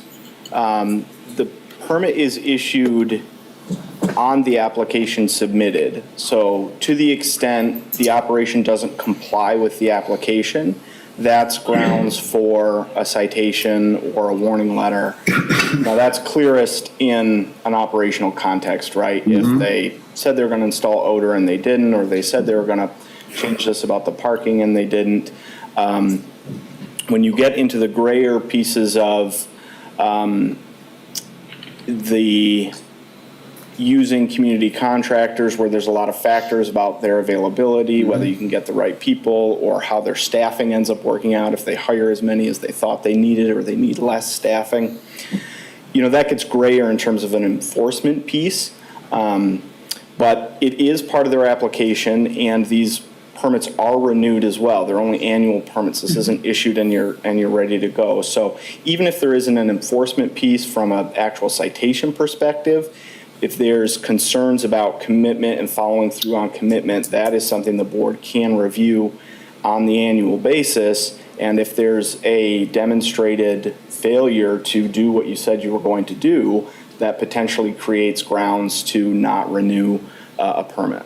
Okay, thank you, because much of what they've promised is not structure. It's, we're going to support the community, we're going to a certain amount of donations or financial help in the community, which is not subject to citation as far as I can tell, because it's not an ordinance issue, it's just a commitment they're making to us.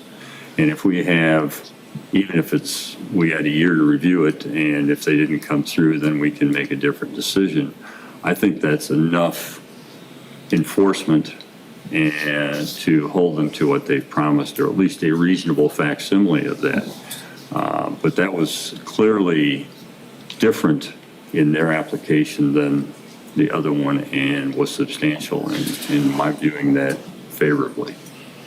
So I would support them also, as well as the committee that reviewed it in the first place. Other board members, Clerk Guthrie?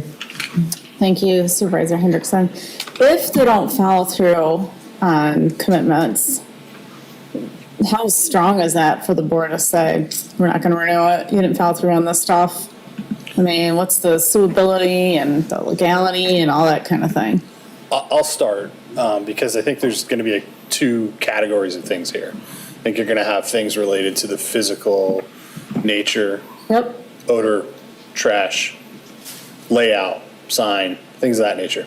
Those are easy site plan related issues. We'll be able to handle those very simply under our current structure. The more bigger picture things that Trustee Chazais mentioned, staff is going to have to establish an auditing procedure for all of the licensees in the upcoming months here as we begin to move forward on these, for us to be able to report back to you on an annual basis during renewal season.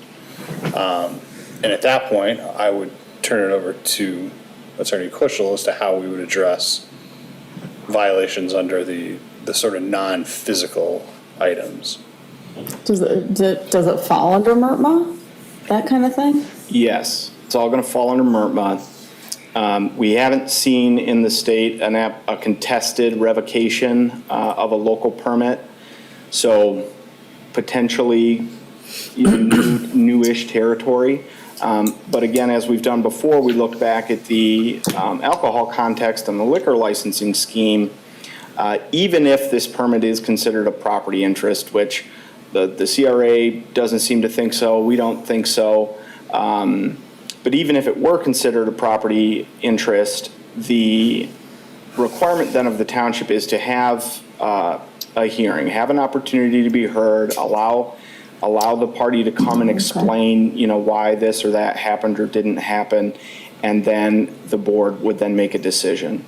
So, yes, it's enforceable, and the process is legitimate, that if they made a commitment on their application, we approve the issuance of the permit based on those commitments, and then they're not followed through, then it creates a legitimate basis to then not renew that permit, and you'd use that hearing and review process to both have the discussion, potentially put them on notice of first year, have like a probationary period, and then they have a next year. So if that comes up, right, then we can work through all those potential issues of process, what they're saying versus how large the commitment is, et cetera. But and who is it enforceable upon when there's several entities involved? Is it the name on the application? Like, where does that go to when you have a lot of people?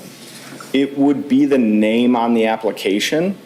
Functionally, that's the entity holding the permit that's allowed to then operate in that space. So by not renewing the permit, they would no longer be able to operate in that space. And then if they continue to operate, then you'd have a big problem, but. So if there were code violations, you're sent, I want to know what the connection is and the follow-up. I was just going to Seven add, entities. there's going to be a two-parter here if it's a physical code-related issue, because we're also going to address the property owner as well.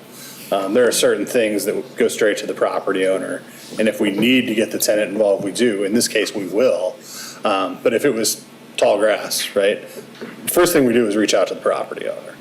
And so from a code perspective, from a physical perspective, we're going to tackle it both ways. We're going to address both the property owner and the license holder in the end. Okay. And what if the board doesn't like either applications? What happens? The board is not required to issue a permit. So if the board determines that neither applicant is well qualified to operate in the township, then it's not required to issue a permit. Thank you. Thank you, Clerk Guthrie. Other board members? Trustee McCurtis. I just wanted to say just real quickly that to me, when you are not turning in your materials on time to be reviewed, that's almost a reflection of how, just for me, how that company would, it makes me wonder how they would run their establishment.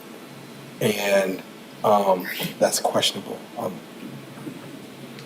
Many of us up here, I'm sure, are sticklers for time and also making sure that we have that preparation is the key, right? Because that gives you an indication of how you're going to run your business. And because Amsterdam did not do that, especially to get it before, our review committee, review board, that gives me pause. That's all I wanted to say. Thank you. Anyone else? I'll simply add that, I was left with a lot of questions for myself in reviewing these two applications after our last meeting. And so I thank both the applicants and our attorneys and staff for giving us a little time to chew on these two applications. As I've thought about it and given it a whole lot of consideration, I come down to the fact that DNVK has, across the board, even with the supplemental material, presented to us a better and more complete application that meets our competitive review criteria. The financial plan that they provided was far more sound than the financial plan of Amsterdam. The security plan, which compared to the almost nothing that we received in the initial application, but even with the updated application for Amsterdam, was, I think, in better condition. They had a more robust community involvement plan, which I know that has been the subject of some discussion this evening. The odor mitigation was strong in their application. For those reasons, I believe that they are a more suitable applicant for our township than the Amsterdam applicant. And so I will be supporting the DNVK application this evening. Any other discussion? Seeing none, it appears as though it may be time for a motion. Trustee Trezise. I move to adopt the resolution creating conditional approval of the recreational marijuana license application to DVNK for the proposed marijuana retailer location at 1614 Grand River Avenue. Property is zoned C2 and is located within the Marijuana Facilities Overlay District. Do we have a support? Support. Supported by Trustee McCurtis. I think we chose our own adventure correctly there. Any other discussion on this? Seeing none, the motion is to adopt the resolution granting conditional approval of the recreational marijuana license application to DVNK4 for the proposed marijuana retailer location at 1614 Grand River Avenue. Property is zoned C2 commercial and is located within the marijuana facilities overlay district. I'm sorry, DNVK. Sorry, I have typoed that so many times in the last 2 years. DNVK. I apologize for that. We'll assume that that's what Trustee Trezise meant and Trustee McCurtis supported. Very good. Exactly what I meant. We see nods and affirmative for both of those for the record. Seeing that, Clerk Guthrie, would you please call the roll? Treasurer DeShane? No. Trustee McCurtis? Yes. Trustee Sunland? Yes. Trustee Trezise? Yes. Trustee Wilson? Yes. Supervisor Hendrickson? Yes. And Clerk Guthrie votes yes. Motion carries 6-1. Thank you very much to both applicants. We appreciate your time and for coming out this evening. And we will look forward to seeing you at the next step of this process. Next up on our agenda is item 12B, acceptance of the township, the 2023 township audit findings. And we have before us interim manager Tim Schmidt.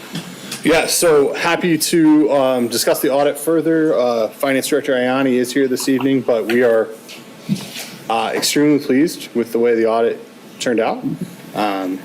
In fact, Director Ianni and I already have Director Massey helping us work through the inventory question. That was a comment from Allie Barnes at Yo and Yo. So we are going to make progress on the management comments and try to get those down to 0 next year if we can. So be happy to answer any questions. And again, Director Ianni is here if you have any questions as well. Board members, any questions on the audit for our staff and team? Trustee Trezise. Thank you. I was curious about one of the comments from the auditor with regard to foregoing recording lessee finances. I will absolutely turn over the technical questions to my expert. I thought you would. Although I think I have notes about that in my write-through. You had the same question, probably, I guess. I don't lie. One of the new GASB pronouncements that came out last year from the Government Accounting Standards Board requires capitalization of certain leases. Last year, it was below the trivial amount, so the auditors didn't really consider it. This year, our leases were slightly above trivial, so they had to include it in the letter, but it was immaterial, so rather than account for it and create additional procedures, we decided to just pass on recording it, and because it's immaterial, it didn't impact our audit at all. It just seems kind of strange. Yeah, they pointed out if it's above trivial, so it'll be in the letter, but it was a recommendation of the auditors, and we also pass on it, and most communities will also do that if it's an immaterial amount. If it's a material that could impact your audit opinion, because it was just slightly above trivial, we just decided to pass on it, to pass on making additional procedures. Why would you leave it out? Well, it does require some additional work throughout the year in terms of like monitoring leases and the way you record them. So there's some additional work throughout the year when you do that. And there's a recommendation to auditors that we just pass on it, and we agree with it just based on what other communities are doing and the fact that it was a very small amount. Okay. All right, thank you. You're welcome. Trustee Wilson. I just wanted to comment that, given your short tenure with us, Director Ianni, I'm really pleased. I know how much work goes into this audit, and I echo Director Schmidt's comments that we are very grateful that you did such a wonderful job with us. Thank you. I'm happy to be here. Great. Other board members, any questions or comments?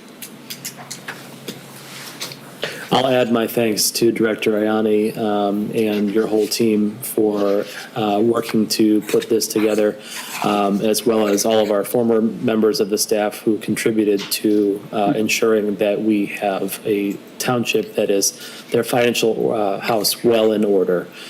So thank you. Thank you to Mr. Schmidt and everyone who came before for ensuring that we have ourselves a clean bill of financial health.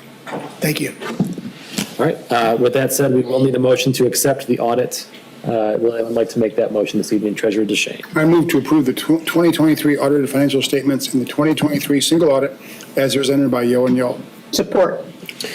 Moved by Treasurer DeShane, supported by Trustee Wilson. Any further discussion on this topic? Seeing none, I don't believe this requires a roll call vote, so we'll just go ahead and do it by voice. All those in favor say aye. Aye. Any opposed? And the motion carries.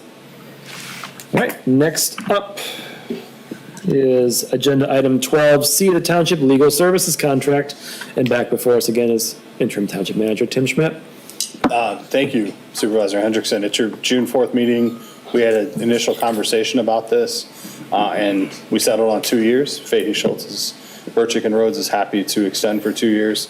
And so that is the contract that's in front of you this evening.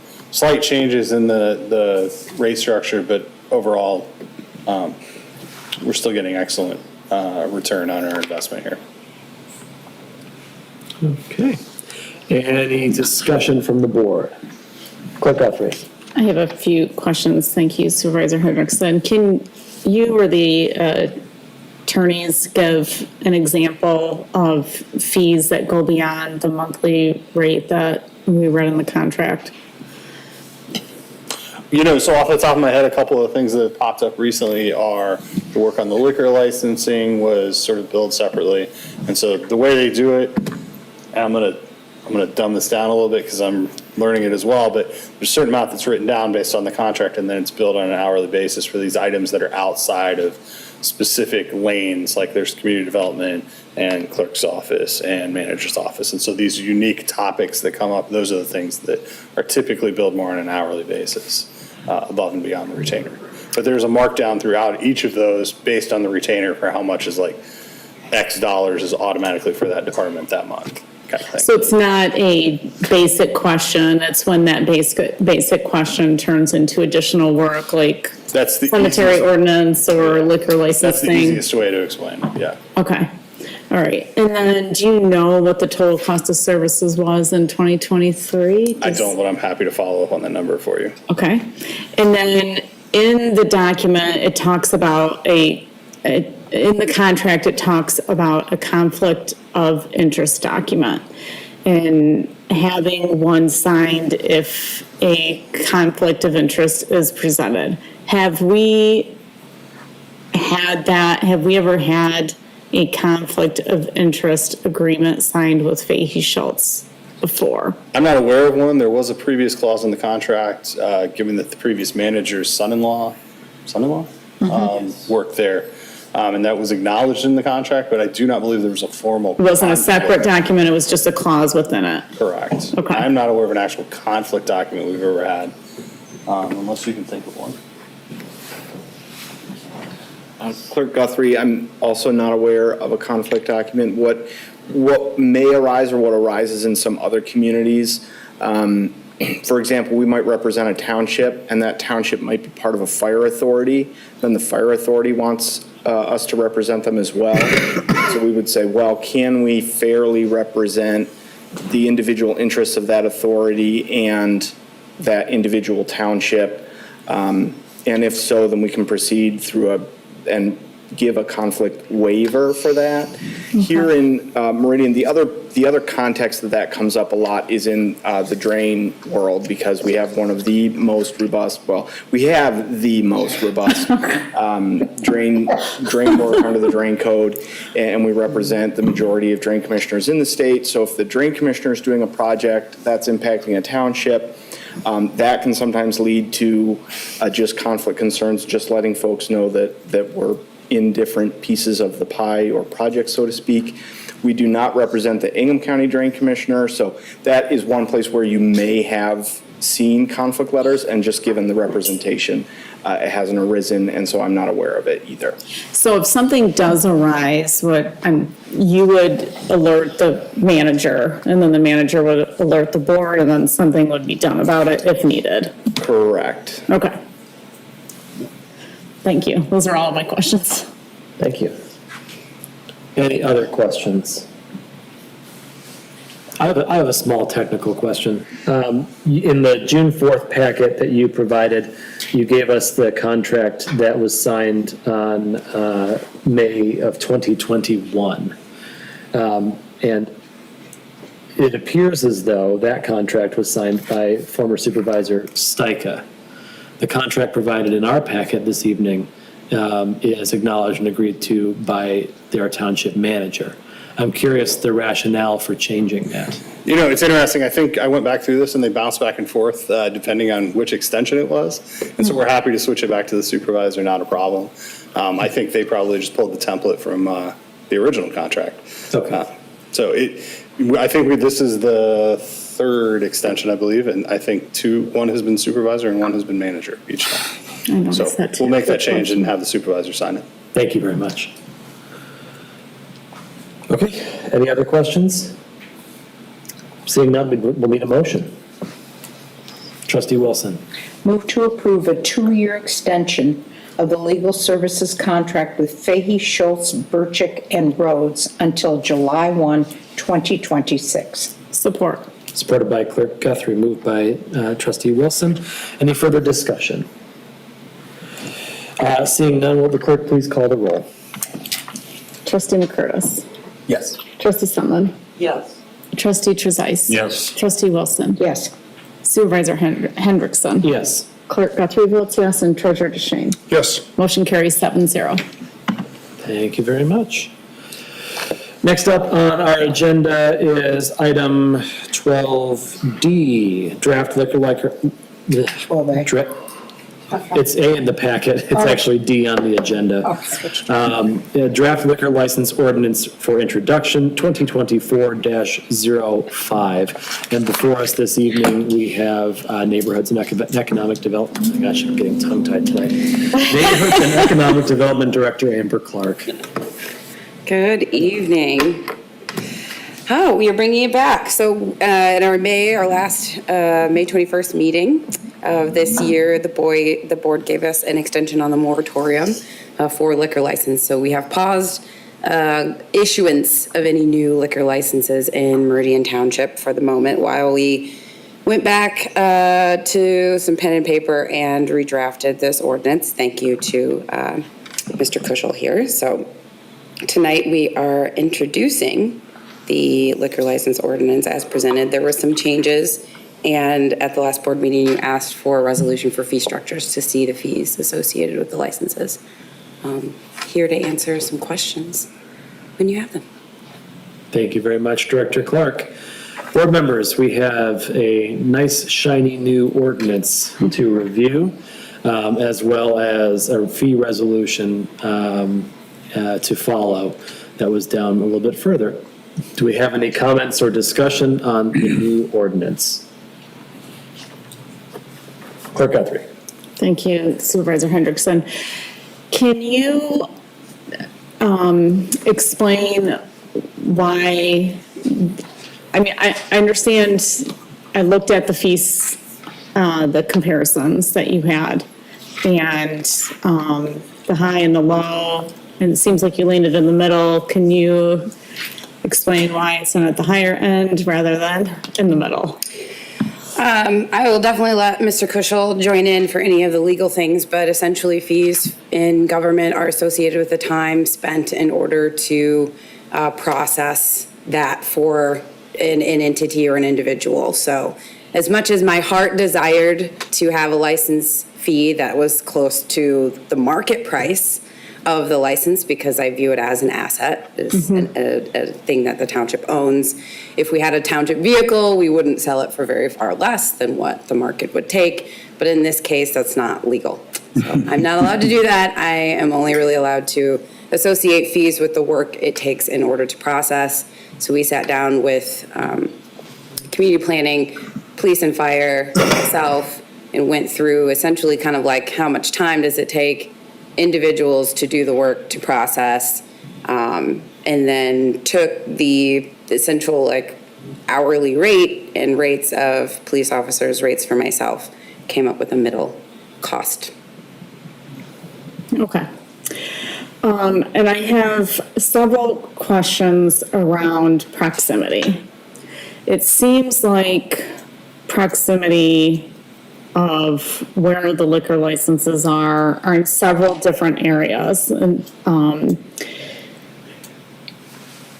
but none of them really specify distance, and there's only one area where one section where it mentions schools. So I felt like the word proximity was loose in regards to someone's interpretation of what proximity is, unless I did not see a specific proximity to schools.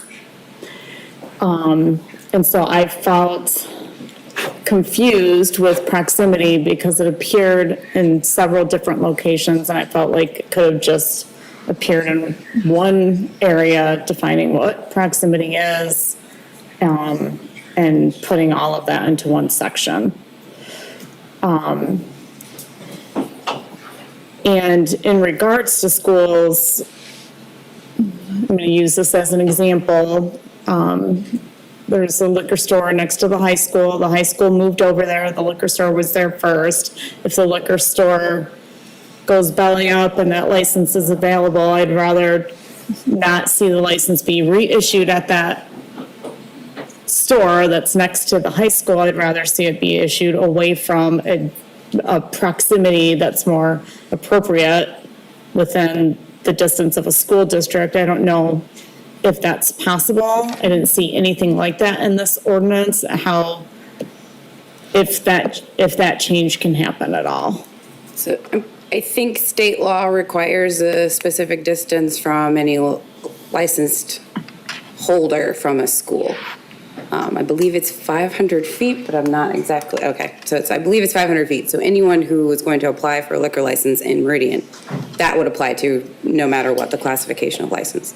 So if the Big Ten party store did go away, or the party store at the corner of Jolly and Hagedorn did go away, and an applicant were to come forward and say they wanted to put an establishment here, it's closer than 500 feet, the application more than likely would be denied. Can the township have a greater proximity or distance between a liquor license and the school, or is that not permissible by law? I don't know precisely. I suspect the answer is yes for issuing a new quota license. In this hypothetical that's considered, the ownership or the business behind Big Ten might change, but the location would stay the same. So there you wouldn't have that license expiring and becoming a new quota license. That's one caveat or situation to keep in mind in that hypothetical. So the reason we didn't use a specific buffer distance is because we use proximity in a couple different contexts. So we use it with the schools, and then we use it with other compatible uses or other business facilities. So I see your point that it has a bit of squishiness to it, but that allows different proximity to be evaluated in those different contexts. So how close you want them to be to other compatible uses is different than how far away you want them to be from schools. We can certainly look at that and develop a more robust and rigid evaluation for those distances. We just go back and look at it specifically and precisely. Because technically, the way I read this, it could happen that a liquor license is issued across the street from the high school, because that's 500 feet, correct? Across the street from the high school, 500 feet south. Yeah, that little strip area right there. I mean, that's basically 500 feet. That would be in a different community. We wouldn't be able to. This is hypothetical. What I'm saying is that's a 500-foot distance, correct? Is it, sorry to interrupt, is it 500 feet from the closest point on the property owned by that school? I assume? Church. Or church, okay. So if it's, if the property extends to the road, for example. It's measured along the center line of the street of the address. Okay. All right, so you just said or church, so is the prox, and I don't remember seeing that in the ordinance either, about churches. So if you take the Okemos Church in downtown Okemos, it would be hard pressed, depending on how the proximity language is, if you put it in detail, to be able to issue a liquor license that close to the church. Is that correct? Am I thinking of that correctly? The review criteria at the bottom of page 6 does address the effect of the business facility and impacts upon residential areas and churches and school districts.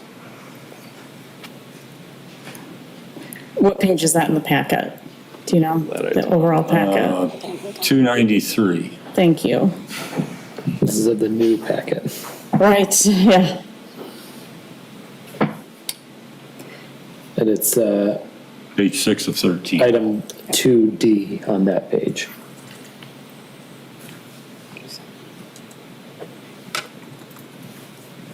Well, I guess history has shown us that that hasn't been a total reason to deny someone a liquor. I mean, everyone's favorite thing to talk about in that area is, of course, the Tuba Museum, which served alcohol. And that was in that district, certainly within 500 feet of the church.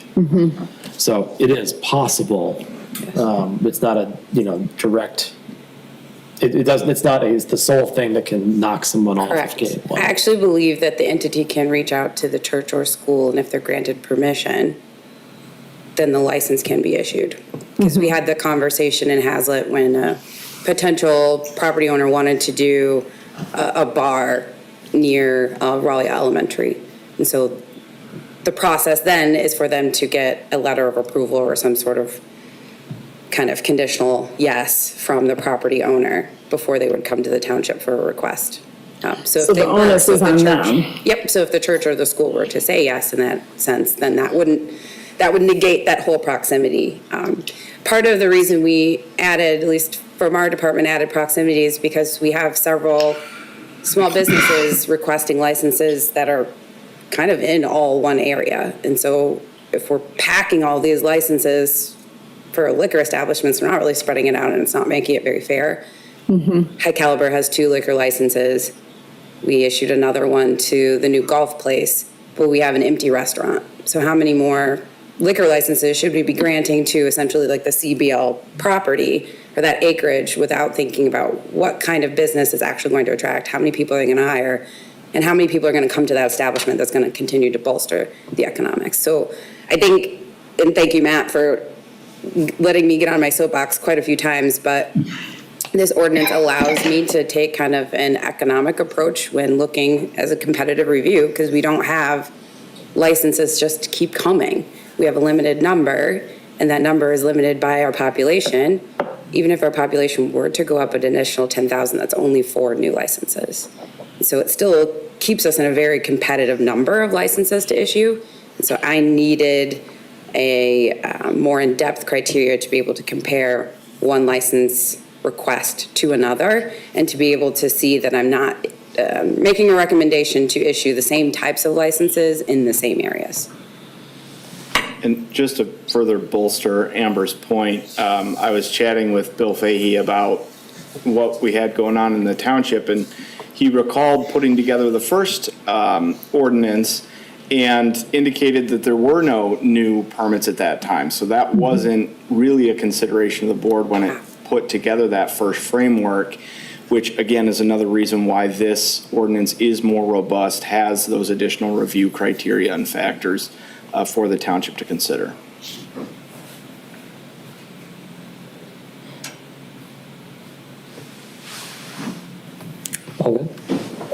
Yeah, I still feel like in this ordinance, when we're talking about proximity, I feel like it's a little bit disjointed and all over the place, and I feel like it could be clearer. And I understand what you're saying, and I get you want to spread the licenses out evenly around the township.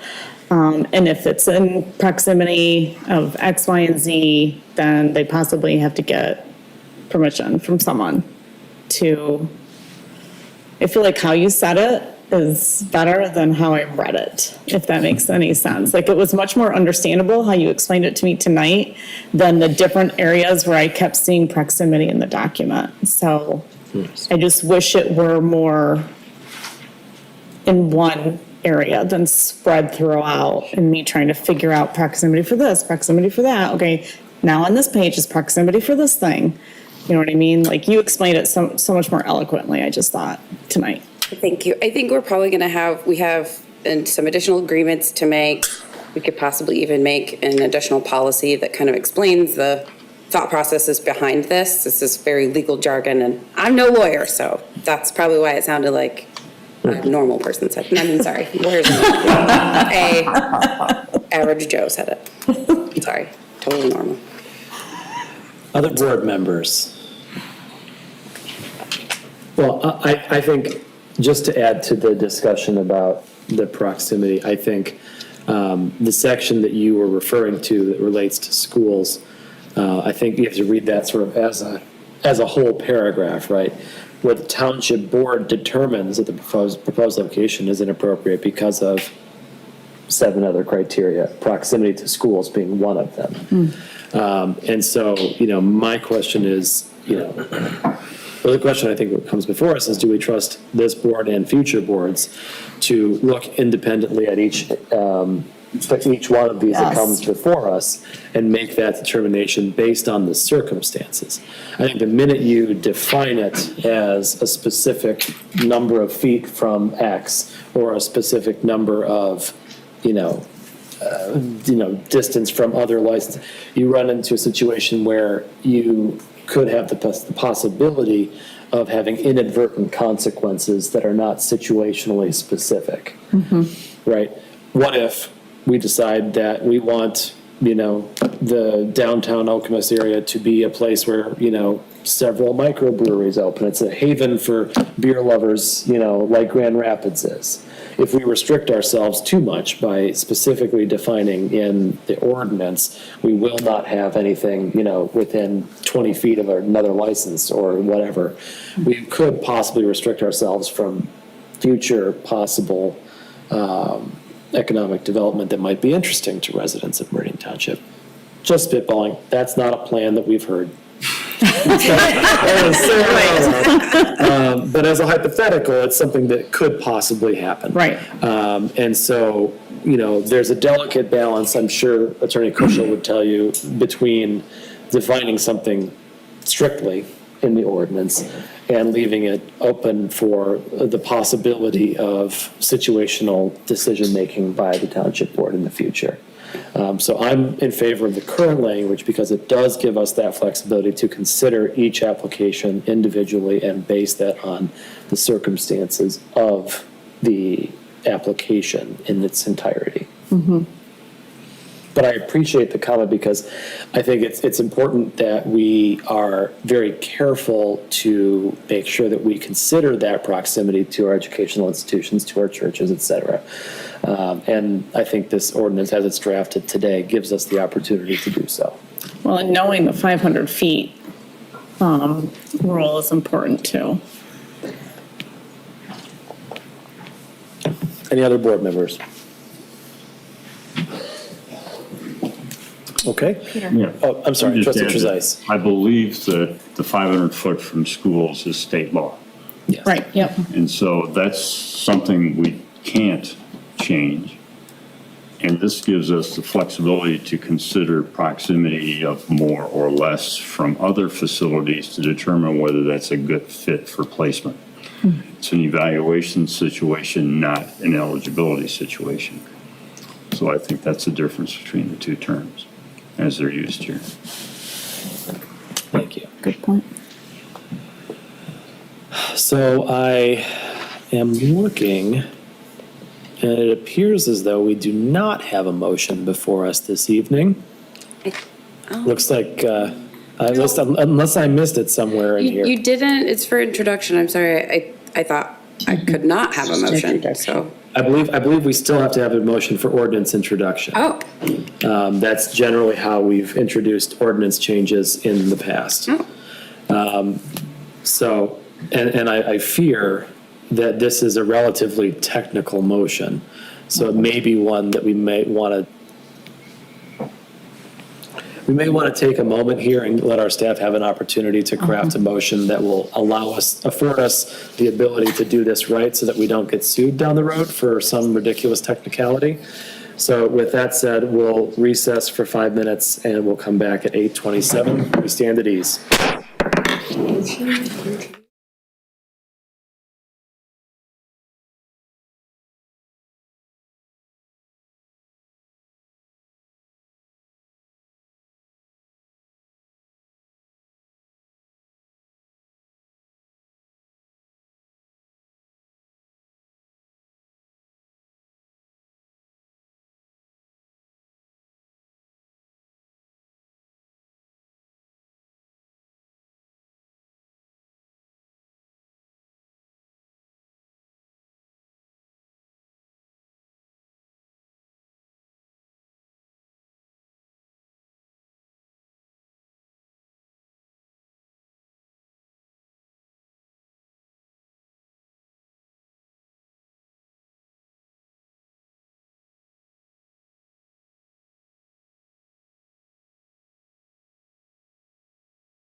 Job. That is great. Let's see if I got things. Are we prepared with motion? I am prepared. Terrific. All right, well, we'll wait for Phil to come back and then. Oh, Phil, you're ready.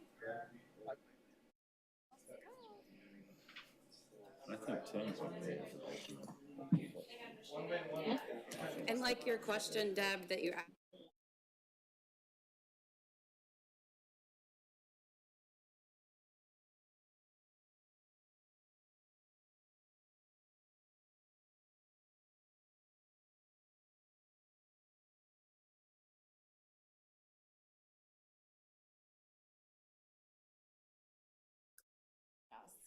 It's tricky though, because you never know who's gonna get litigious on it, right?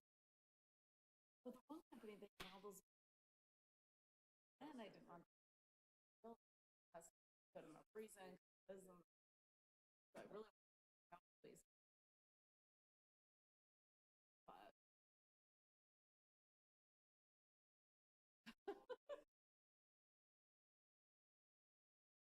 That's why I'm kind of excited about it. What's that? The dispensary that they're gonna build, their standalone thing. Kind of excited. Over at Marsh and. Yeah.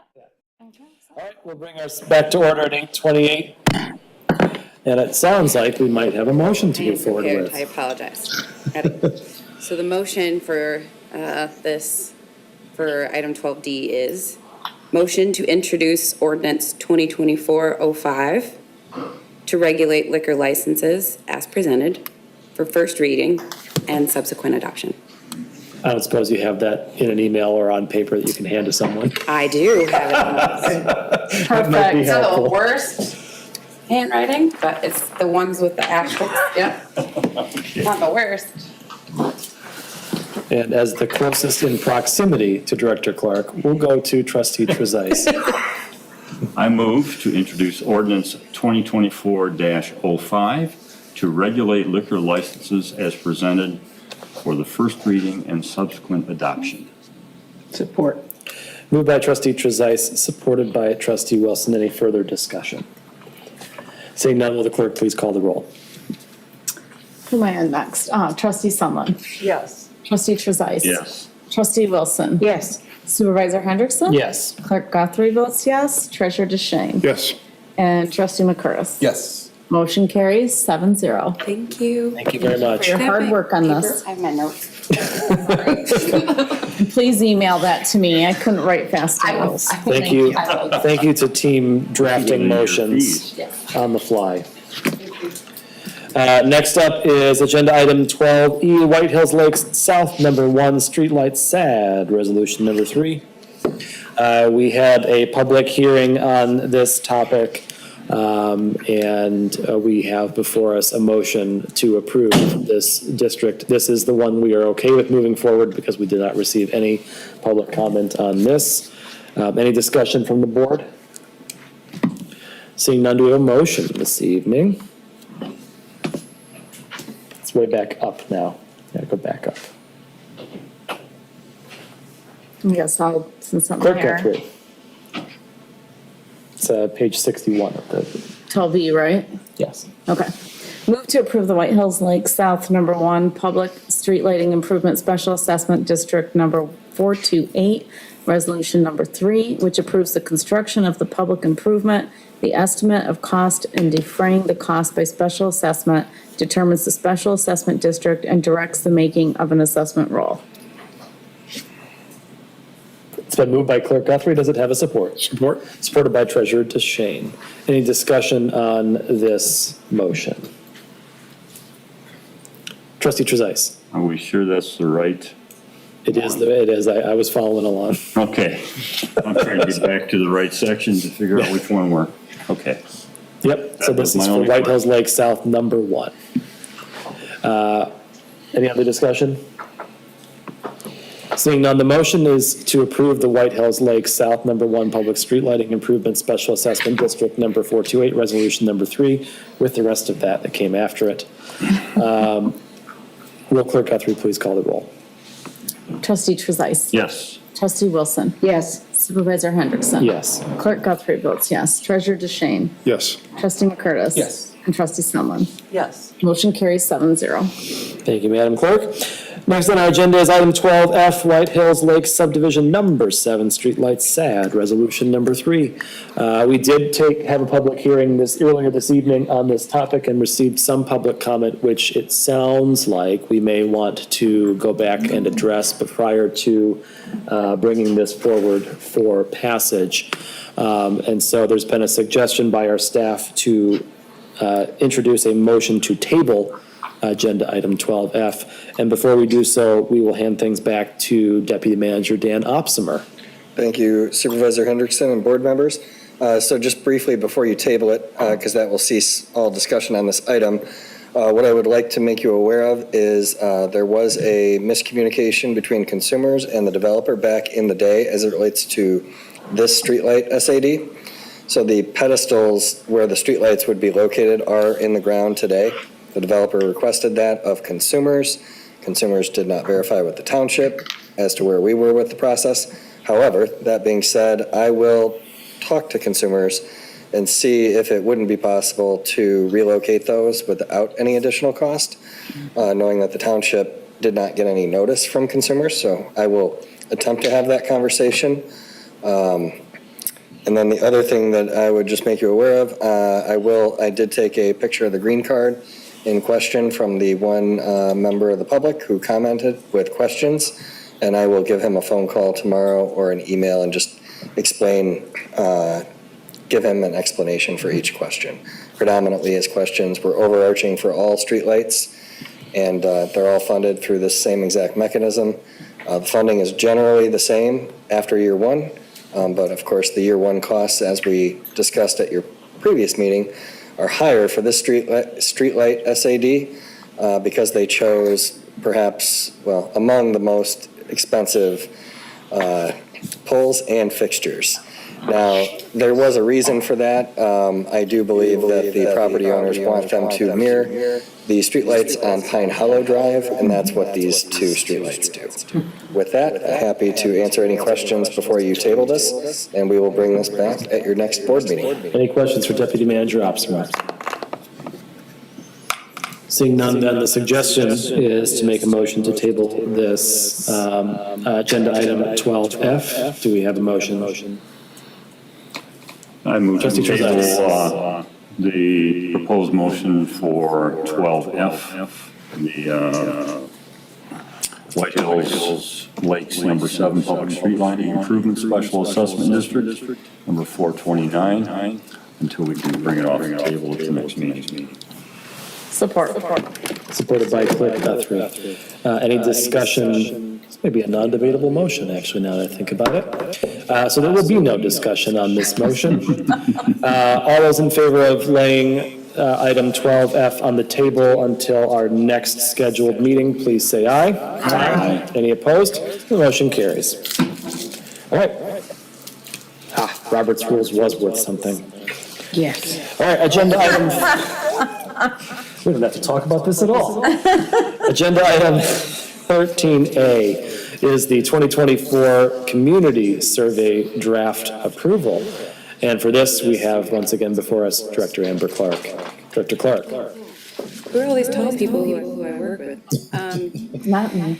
Not me. When they said we want a podium that goes up and down, I said, how much is that going to be used? A lot. That functionality. You know, we could have got a stool a lot cheaper. Yeah, for me, yeah, for sure. I definitely need it. Okay, so for some of you, this might be your first time going through a community survey. Meridian Township issues a community survey every 3 years. The last one we issued was 2021, and I was project lead on that. Happy to bring this back 2024. Sometimes the board elects to choose a consulting firm that's going to do the community survey for us. This year, the board has elected to continue with Cobalt. Cobalt Community Research did her 2021 survey, and I think the board really liked that the selected sample group were not the only people who could participate in the survey. Some residents talked about being a resident living in the community and not ever being able to put their voice to their comments about things that they would like to see. So Cobalt allows for the survey to be taken through the sample size of people who are directly by direct mail, but then also they create an online link so anybody in the community that's interested in giving their comments can still give their comments. We do have Mr. St. Elmore on our Zoom today, so he's here with us but virtual to answer any of your questions about the schedule, all of the things that Cobalt's going to do, the quantification of the information, the report coming back to the community, all of those things. But in general, the drafted attached survey will be sent. First, there is a letter that's sent out to the community, so the sampled residents, the list comes from a registered voter list. Happy to know with the great work in the clerk's office that 90% of Meridian residents are included on this voter registration list. So we got a pretty good sample of actual registered voters. And the letter goes out to the household occupant and says, please note, there's a notification, you're gonna receive a survey, we'd like you to take it. And then a few weeks later, the actual letter, another letter with the actual survey is submitted to the resident. The resident takes it, paid postage, slips it back into the mail, and it's sent over to Cobalt. They open them, quantify all of those mailed-in versions. At the same time, the survey will be live, so any online will be taken at that point. In the end, they will review all of the survey responses and give us metrics that are, there's so many crosstabs of metrics, right? Age groups, men, women, children, household size, income, education, all of those parameters. So today, typically the board likes to dig down deep into the questions. Staff has presented questions 1 through 12, and then we have 24, 25, and 26. But questions 1 through 12 for all of the departments are essentially covered, and the last 3 questions are township board questions specifically. And then we have demographic questions to kind of help us with those crosstabs. So I will open it up for questions right now for anyone. Trustee Wilson. So where are questions 13 through 23? Yeah. Was it just a mistype on the final 3 questions? These were the final 3 questions. So these 3 questions are the board 3 questions. Right. I don't know why they're labeled 24, 25. I think we did some shifting, with this board packet on the survey. There were some questions presented, I think, from the advisory board committee that we thought were board questions. So we changed those out. In fact, there are 15 questions on the survey? There's 15 questions, not including any of the, 15 questions. That was confusing. Under 12, I wonder what Cobalt's work is. What action do they take? Do they clean up the survey? Do they make any adjustments to it? Do they fix typos? Do they do that sort of work? Yes, they will do a final review to make sure any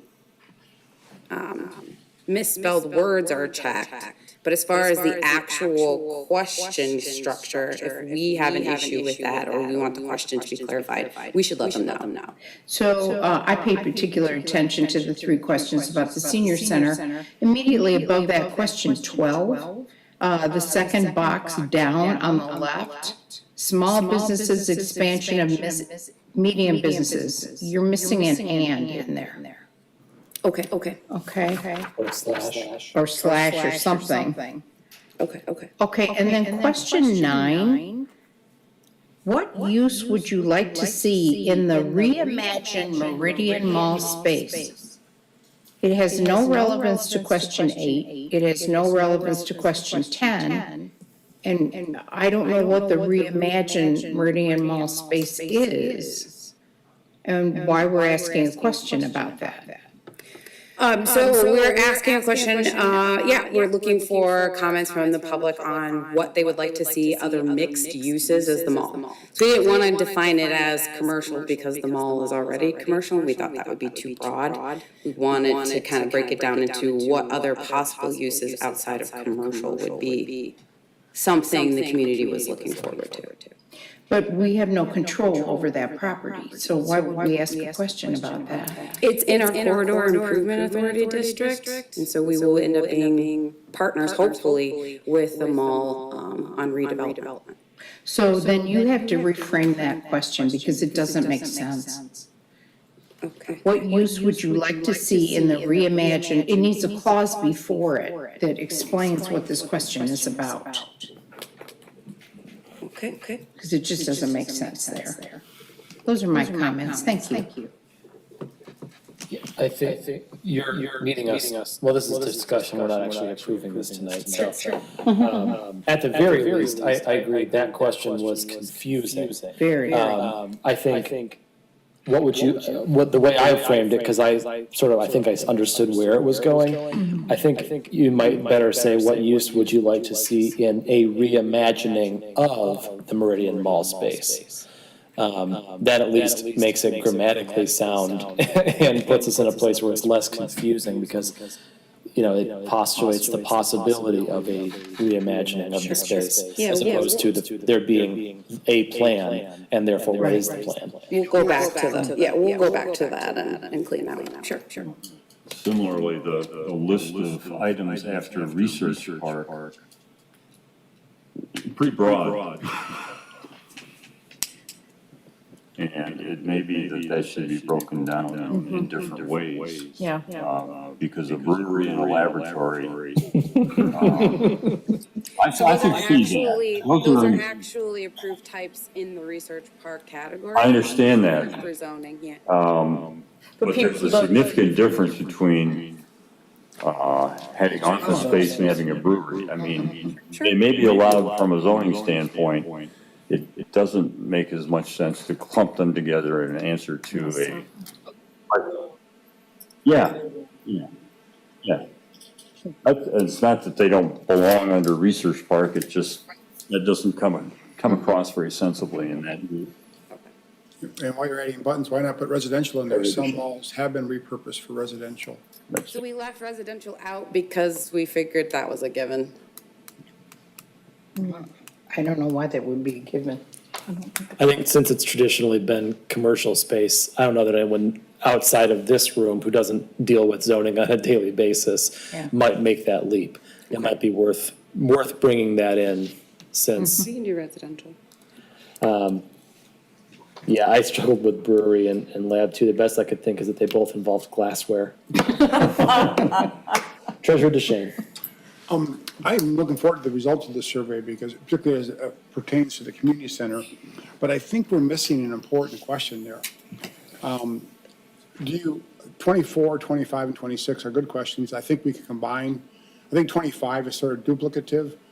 We asked them in 24, would you benefit from it? And then 25, would you use it? And then 26, how would you use it? I think if we skip 25 completely, just went to 26, we would get a sense. If they say nothing, no response to how they would use it, that's probably a sign they're not going to use it. I think we need to add a new question though, which is, would you support a small tax increase to pay for a new community center?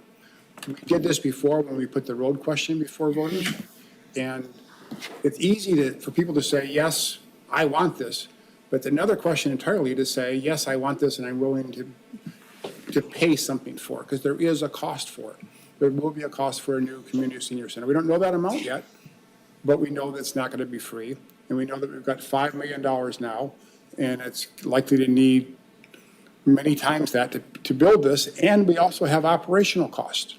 This is going to cost a fair amount to run, heat, cool, secure, and operate this new facility. And so people might love the concept, but if they're not willing to pay for it, we need to find that out now or as soon as we can before we move any more forward with it. I can tell you at the counter, I am experiencing a lot of tax fatigue by our residents. We had a 5% increase this year, 5% last year, and 3.5% the year before. So it's 13%, almost $1,000 per household over 3 years. So, but this is also a really great idea. I think it could benefit the community. So maybe that tax fatigue isn't so great that they're not willing to support a community center. But we don't know that unless we ask them that question. I think we've got to ask them that question. Trustee Wilson. Phil, you and I discussed this yesterday. We realize that we have to assess interest first. Because if the responses to these questions are no, we don't want this kind of a project. We are not interested in it. That's the first thing we have to assess.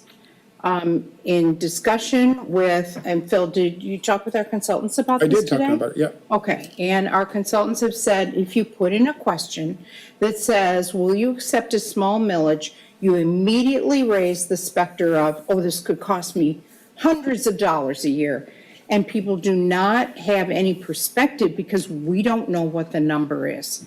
We have no idea what kind of millage we're going to ask for because we have not yet assessed what the community wants in this center and what it's going to cost us. There are not cost estimates yet. So what our consultant has told us is if you put in a question about a small millage with no explanation of what that millage will be, all the answers here will be no. Because all they'll see is the taxation question. So I strongly disagree with you, and I would not like to see a question about there will be a small millage attached to that. Are you willing to pay for it? Trustee Trezise, then Treasurer DeShane. I agree with Trustee Wilson. And furthermore, to ask a question without knowing what you're getting is asking for somebody, do you want to pay more taxes and you don't know what you're going to get from it? Because we don't have the plans, we don't have the publications out there. If I'm asked, do you want to pay more taxes, I'm going to say no. Exactly. If I'm asked, do I want to support this development and this is what we're going to get and this is what it's going to cost, that's a different question entirely. So I don't think we're to the point of being able to ask if you're willing to pay a small millage, because it may not be. We may be able to do it without any millage, depending on what the design is. So I just think that is a bad question to ask in the absence of information for the public in general as to what they're getting for that potential. Treasurer DeShane. Deborah hasn't spoken yet. I'm sorry, Clerk Guthrie. Thank you. Well, I agree with Treasurer DeShane. In 2018, we did ask the question. We specifically asked if residents would support an increased millage to fix and maintain roads. But we also, in that same vein, the very next question was, would you support a decrease in the land preserve millage? And maybe that affected how people responded to a road millage, knowing that there was a decrease in the land preserve millage. But I think not asking the question is not being forthright. And if we think there is going to be a small millage, if you're 90% sure there's going to be a small millage that we could be asking residents, I think we should ask them if they're willing to pay a small millage towards this. Because if we really need it and they don't want to pay for it, are we spinning our wheels? Are we wasting our time? Or do we need to look elsewhere, knowing if we know, nope, we're not going to pay a millage, then we know, okay, we have to find this money elsewhere. We are not going to get it from residents. So I think it's okay to find out whether they're willing to pay for a millage or whether they're not willing, because then we at least know we got to get this money from somewhere. Treasurer DeShane. I'm sorry, Trustee McCurs hasn't gone yet. I see the listening session that we had. I think there were 2 or 3 residents. First thing they asked after Trustee Wilson made the proposal was how we're going to pay for it, how it's going to be paid for. A colleague of mine at where I work asked me the same question last week. How, they want, the township wants to have a new community center, how it's going to be paid for. So I think that question is going to be on residents' minds. Whether we ask them or not, that's what, to not ask is almost like avoiding the inevitable, because that's the first thing people are going to ask. How are we going to pay for it?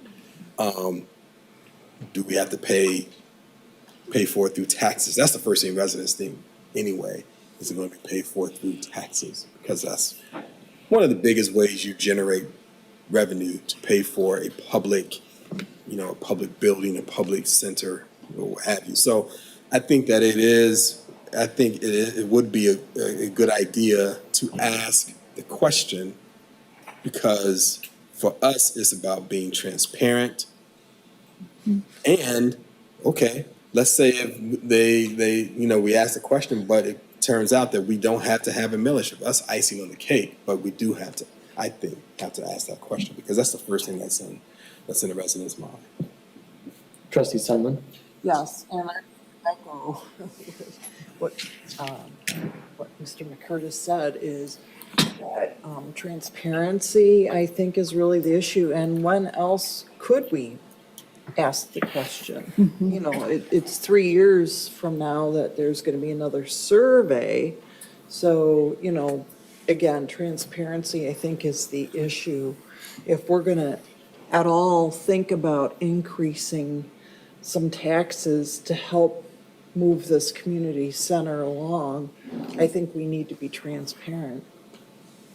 Treasurer DeShane. Well, I agree, we don't leave an open-ended question about a mill. I think we ask a specific question. We know that it's going to cost, we're going to need capital to build this. There's a funding gap there. We've got $5 million. We're going to need maybe, who knows, 15 million more. We're going to have operational costs as well. So I would suggest this question. Would you support a 1 mil increase averaging $105 per residence to pay for the construction and operation of the community center? Gives them a very precise number. And that 1 mil would generate about $2 million a year in revenue. That's a number that we could then work with in terms of a planning of what we can build and what we can maintain. We're not suggesting we raise taxes. We would not do that. We would put this before the voters. But before we can put it before the voters, we should know if there is at all an appetite for a 1 mil increase. It's essentially going to be that. We don't have exact numbers, but we have approximate numbers. And 1 mil generates $2 million a year, which would probably be enough to build the facility we've imagined so far and pay for the operation of it. So I wouldn't say any millage. I would say here's a specific amount, here's the average amount per household, and what it would go for.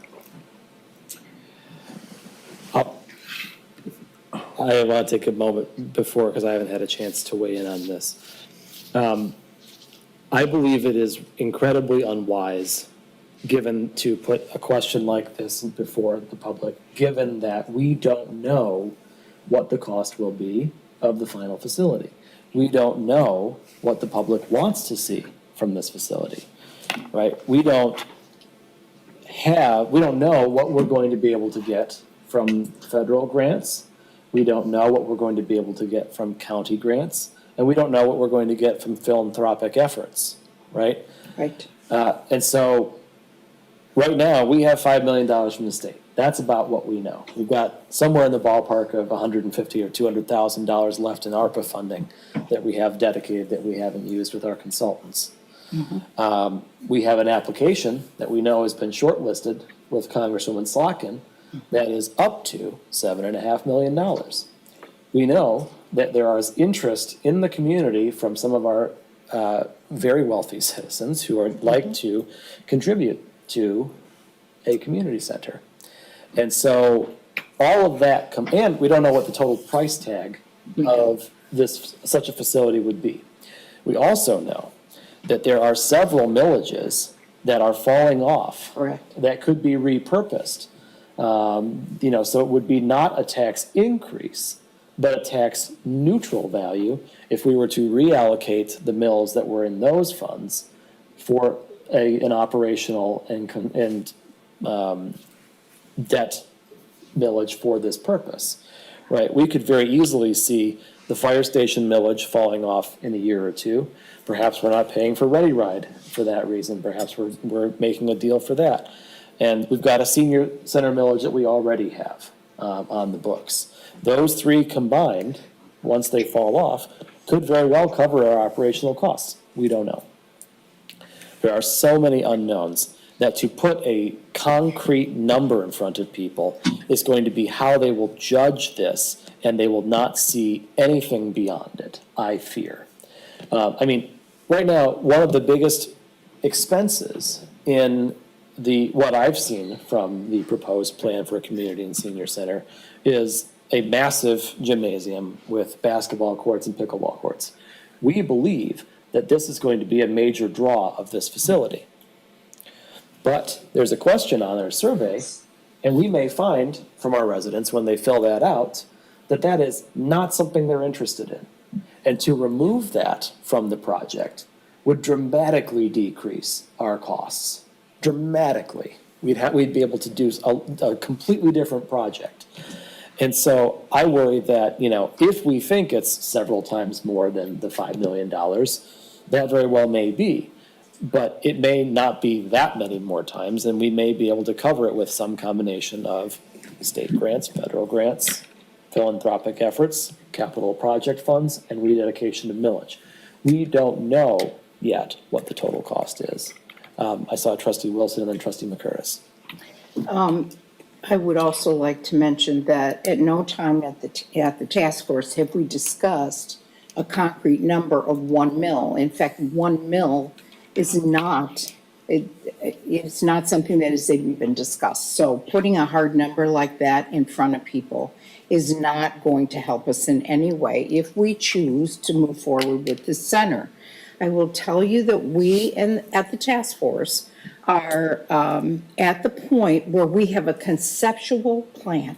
All we have is a conceptual plan. We don't know what people want in that conceptual plan. We don't know if people want a community center, although we're getting a lot of positive input outside. Now is the time to ask the questions about the conceptual plan. And if indeed our results come back and they say people want these things, as Scott was discussing, what amenities they want in the facility, whether they'll use the facility and whether they would support it. Those are the questions we need to ask at this time. If indeed it ends up being a proposal that our survey results support the fact that this community wants it, wants a community center that does have a dedicated senior center within it, then we will move ahead to get the numbers, and it will be fully transparent because we would put a question on the ballot. And that question would be how, based on whether mills fall off, here is the final number. We would have a number that people could vote on.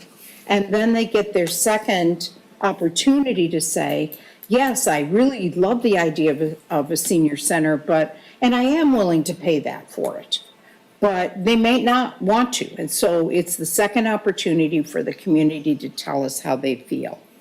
I also feel strongly, based on our consultants' recommendations, that we should not put this question about a tax in there because we don't have the facts to support it. In fact, they said it was a terrible idea. So I'm very concerned that we will halt the process of looking into adding this fantastic amenity to our community if we put a taxation question on this survey. Trustee Thank McCurtis. Yeah, so what I don't want to shoot down the idea of a community center. I'm going to divert a little bit. I think a question about financial support should be asked. I am against having a hard number because with a hard number, people are going to say, well, where did you get that from? And, other questions will follow, and there hasn't been a study or any of those things that's been, that's been done in order to determine that number. But I do think a general question of, are you willing to, pay for it, whether it's through, taxes is probably the only way residents could do that. And I don't have a question formulated in my head right now. That would take some finagling. But I think the question should be asked if you're willing to pay for it. Because you can offer me, a brand new house. And I'll say, yes, how much you going to pay? Oh, I thought you were just going to give it to me. So I think that we should, like I said, the residents at the listening session, last week, I remember 2 or 3 people asking how it was going to be paid for. You answered their question, the way that you did just now. And a colleague of mine who lives in Meridian Township, where I work, asked me the same thing. How the board is talking about a new center. How is it going to be paid for? Because I just think that's in the forefront of people's mind. You might not have a specific right now, but I think a general question just to get a feeler on if you're willing to pay for it. Treasurer DeShane, then Clerk Guthrie. We're under a timeline here because we've got to commit the $5 million by the end of next year. So we're not really going to have an opportunity to resurvey our residents on this issue. And this board is likely to face pressure in early August to put this on the November ballot because we only have one meeting in August to do that. My fear is we're going to put this question before the public without any feedback from the public. And it will, like the Meridian Library of 2000 that went out, it'll get shot down and we'll look really bad as a board for putting a millage question without gauging, before the voters, without gauging what kind of support there is for an increase to pay for this. So we'll put it on the ballot in early August, and then come November, I think we're going to find tax fatigue doesn't support it, or maybe it does support it. But I want to know with this survey question, and we'll get immediate results from the online version of that question. And we're going to have our final results back from the survey question, but we'll have day-to-day data that we could ask them for. So I want to get as much data as we can before we make a decision about putting this on the November ballot. Since the money has to be committed by the fall of 2025, we don't have the time. It's 26, it has. No, it's 25. It was brought up. Encumbered. Even encumbered by 2025, we need a plan. If the voters aren't going to support a community center, then we would have to encumber it for a senior center. We don't want to squeeze all those decisions into a few months in 2025. The community might support this and support a small tax increase to pay for it. This is the time to find out. And if there isn't support, this is the time to refocus on spending the $5 million as wisely as we can. This gives us a chance to get us the feedback from the public right now, because we're not going to survey them again, quite honestly, except to put it for the voters. If we put it for the voters and they shoot it down, this board does not look like it's in sync with its community, that we're putting a proposal that they're going to vote down. Thank you, Supervisor Hendrickson. I agree 100% with Trustee McCurtis. We need a question on there. We can't hide from this. We can't run from it. We need to ask a general question. If needed, are you willing to pay a small millage to offset the cost of a senior center? Something like that. Some kind of general, question, because we need to know. We need to know where we stand with this. And so I 100% agree that I don't think we need to develop a question tonight, but I think if we give staff direction to come up with a general question, we can decide on it at the next meeting. But I think we definitely need to ask the question, and we need to be transparent. I agree 100% with Trustee Sumlin that we need to be transparent. We've been hit hard with how the board has not been transparent, and we need to be transparent. Thank you, Clerk Guthrie. Trustee Trezise. I guess my question is, what do you do if the survey comes back no? And as far as I'm concerned, the online survey responses, they're anecdotal. They're not scientifically selected. They aren't representative of the community.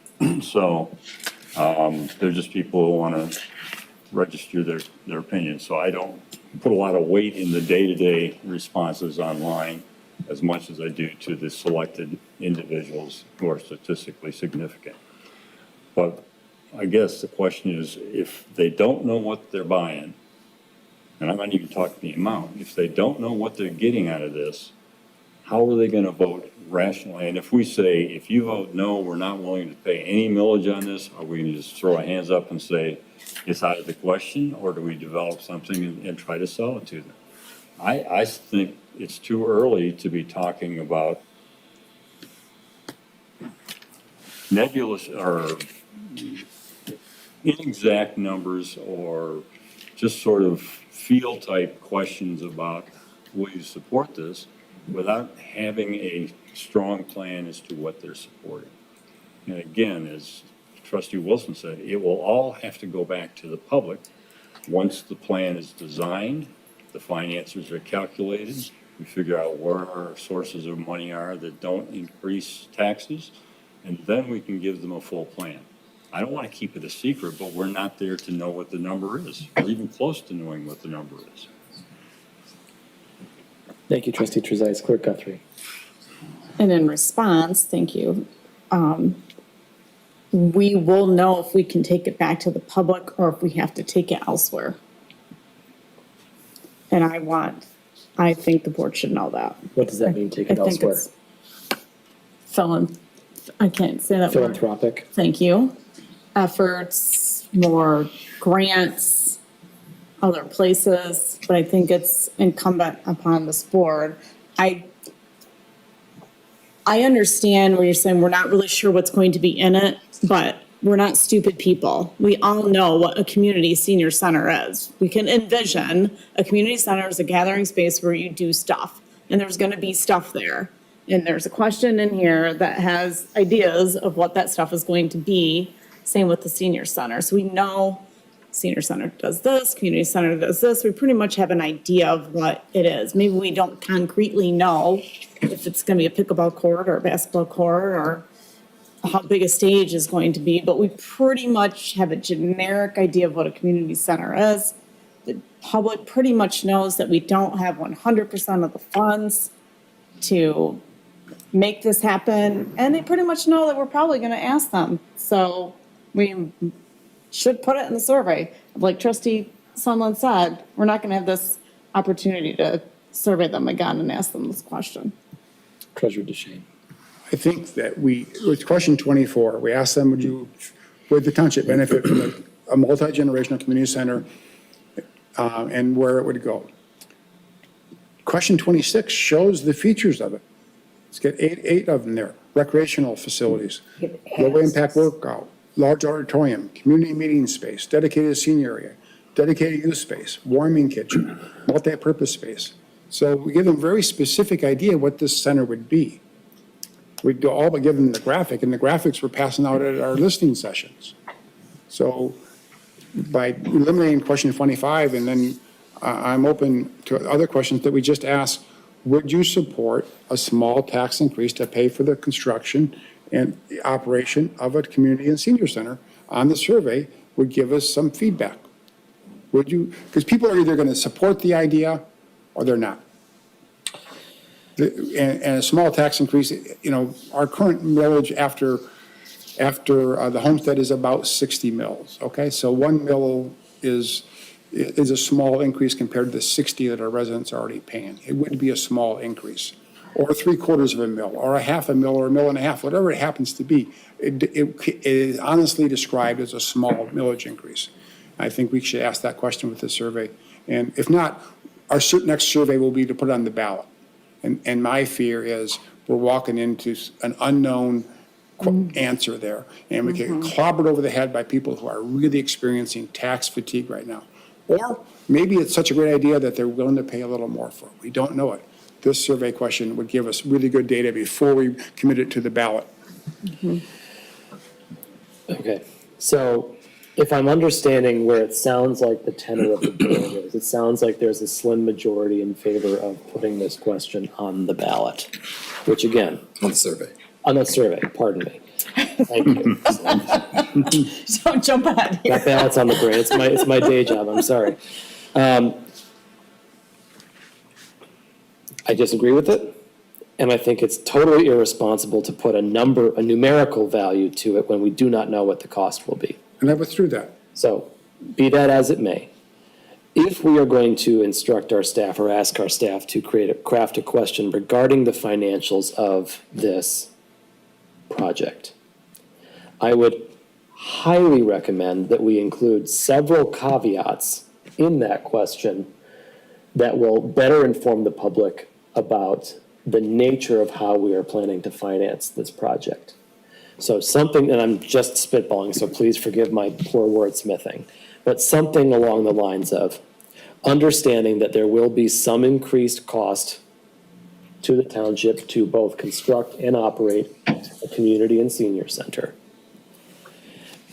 And also understanding that the township will seek to defray the cost to our residents through state grants, federal grants, philanthropic efforts, and the repurposing of existing millage funds, after all of that, would you support a small increase in taxes to cover any remaining costs? If I may, you can even say, after all that, would you support a possible small increase? Possible. Because it might not happen. I mean, it just gives us, I don't want to speak out of turn. No, you're fine. It just gives, I think, gives us as a board an idea of what people are thinking and where they are. Mm-hmm. And I think I support that compromise. Same. I think it's your questions, so I'm very used to this last round. Yeah, I'll actually go and listen to the board meeting to get your exact word for word once you get the question laid out. You're gonna wanna find a way to. Would you state it again? Oh, gosh, you're asking a lot now. My concern is, Probably beneficial. my concern is gonna be a paragraph and not a question. And if the longer the question is, the less likely we are to answer it or to get good data. Agreed. And I think at this point, it'd probably be beneficial for us we've got the tenor of the board. We have the recording, rough language from Treasurer DeShane, rough language from Supervisor Hendrickson, the other conversations have sprinkled in. And I think at this point, Director Clark can work with our survey team to craft something within that bandwidth to bring back for finalization at the next meeting. Okay. I guess, is there any other question or discussion about that topic of that question? I don't mind, by the way, getting rid of question 25 to make room for it. Is the board okay? Everyone's Yeah. okay to move Yeah, question agreed. 25? I don't necessarily, Question. Oh. You think that's an important one?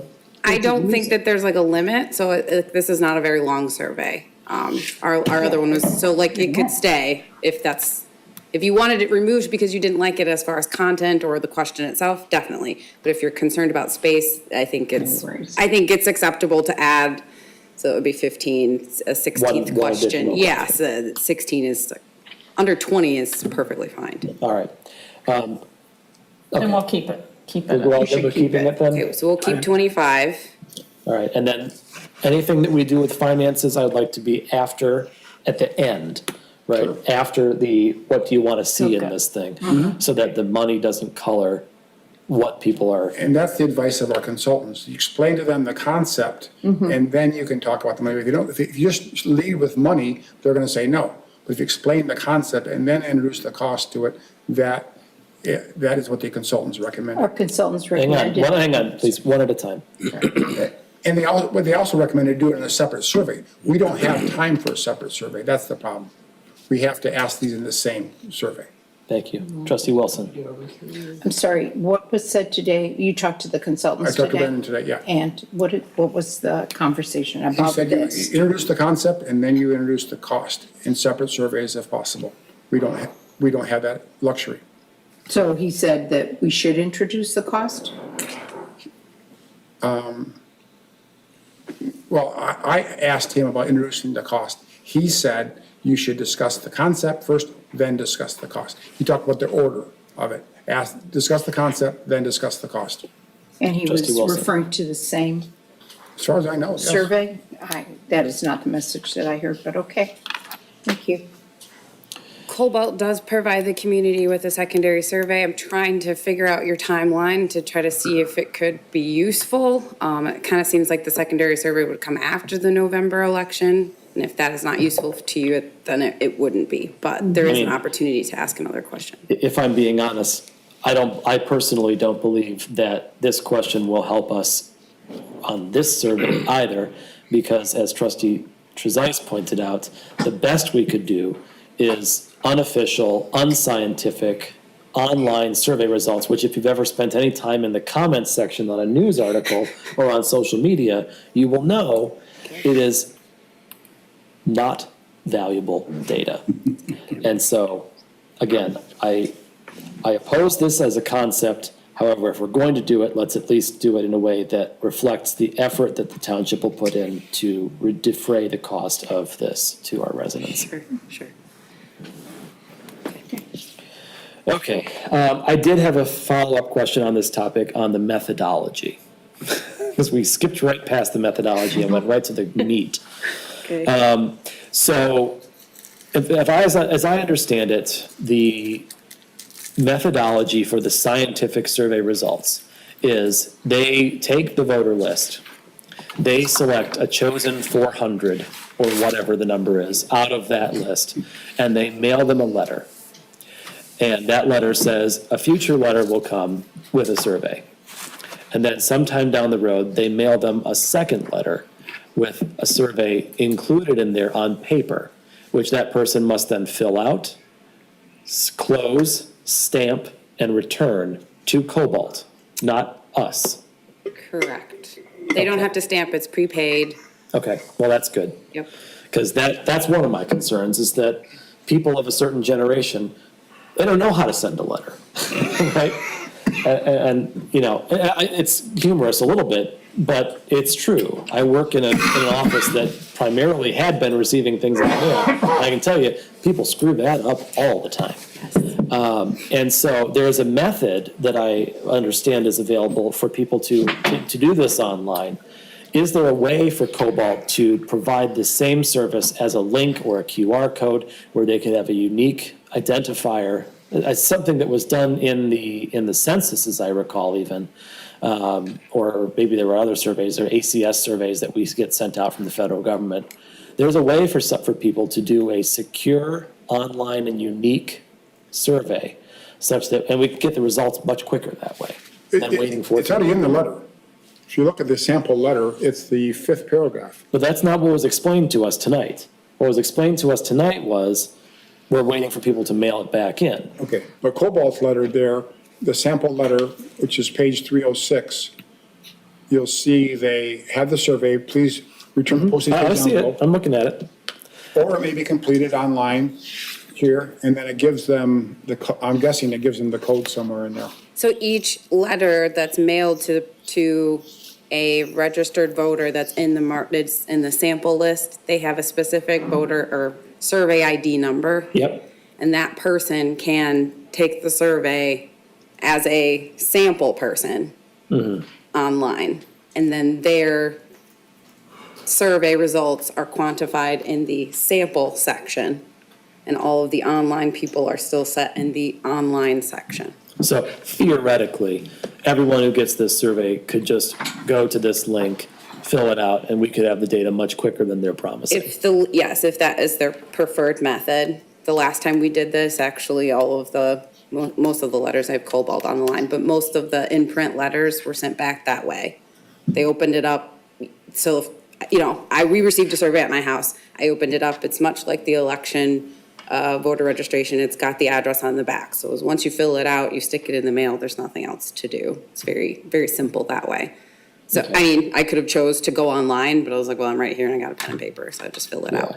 In both aspects, they actually showed there wasn't a huge difference between results of people that did the mail-in version to those who elected to go online with their ID or to go online to the open link. Demographically, there's not much difference? The results, yep. The results from our 2021 survey showed that essentially what people were saying, whether or not they took the survey on the paper or they took the survey online, is across the board. People of the same age, people of the similar income, the results are comparable. Okay. And we understand that it will take us somewhere in the, we're not going to be hearing about the scientific results likelier than not until, September? Thereabouts? So it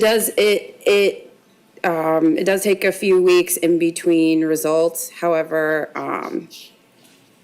Cobalt, really quickly, you had a few questions, so I sent them a quick email, and it said that if there are residents not included in the random sample, if they participate, they'll type in Meridian in the ID field prompt, and those are non-sample sources, but they can essentially quantify the online results and give them to us when they receive them. But that's just online, not the paper, but then paper and online kind of look similar, especially based off the 2021 results. For the scientific sample? Correct. Right. So I'm bifurcating. You're bifurcating, yes, you're Right. So the people who are scientific scientific sample- sample taking it online versus taking it on letter. Let's strip it down to its base of the question. When will we be getting the scientific sample results? September, Okay, that's what I thought. September, Okay. yeah. Treasurer DeShane. Quick question, have they done any analysis to the open survey and the scientific survey in 2021? How those answers differed? Yes, so that was what I was referring to. When Cobalt, if you go back and you look at 2021, their report shows that those that took the results online, took the survey online, comparable across crosstabs, right? Females that took it online versus taking in paper, same age groups, the answers were just about the same. Okay, so it's not that someone came in and gamed the system. Correct. It was scientifically valid, it wasn't scientifically valid, but it matched the scientific results. Sure, and they also check IPs, they do all of the testing to make sure that no one's going in and trying to rack up on the survey, which is why they split it that way. Gotcha. So that they could have a control, I guess, the sample, to say, okay, if there's one very contentious question, the last time we did the survey, we had recreational and marijuana on the survey results. We also had the deer call on the survey results, that was very intense. We actually didn't put the recreational marijuana question in the survey. We had a long discussion about that, and Clerk Guthrie, Supervisor Steik, and I all supported that, and 4 board members did not support it. Yeah. So we went ahead without that information, and we had a room full of people here tonight as a result of that. Clerk Guthrie. Thank you, Supervisor Hendrickson. I feel like we are missing a chunk of questions. In 2021, we asked questions about the parks and recreation facilities and programs. Am I missing that in here? I feel like I don't see No, that. so this round, when we first started doing the survey, I was kind of instructed that there wouldn't be a lot of opportunity for departments to ask a lot of other questions. So that usually the survey is about 30. Most departments get maybe 2 to 3 questions. So we submitted this out to all department heads and said, please pick your priority questions. We were operating underneath the thought that there would be more questions related to the senior center that would take up space for the survey. So we wanted to leave that as an option. It's hard to, when you gather data and you do surveys and you see, and we look at, so in 2021, as an example, if we look at how they rated the farmer's market or their historical village or the Harris Nature Center, and they gave it almost 5.5 out of 6.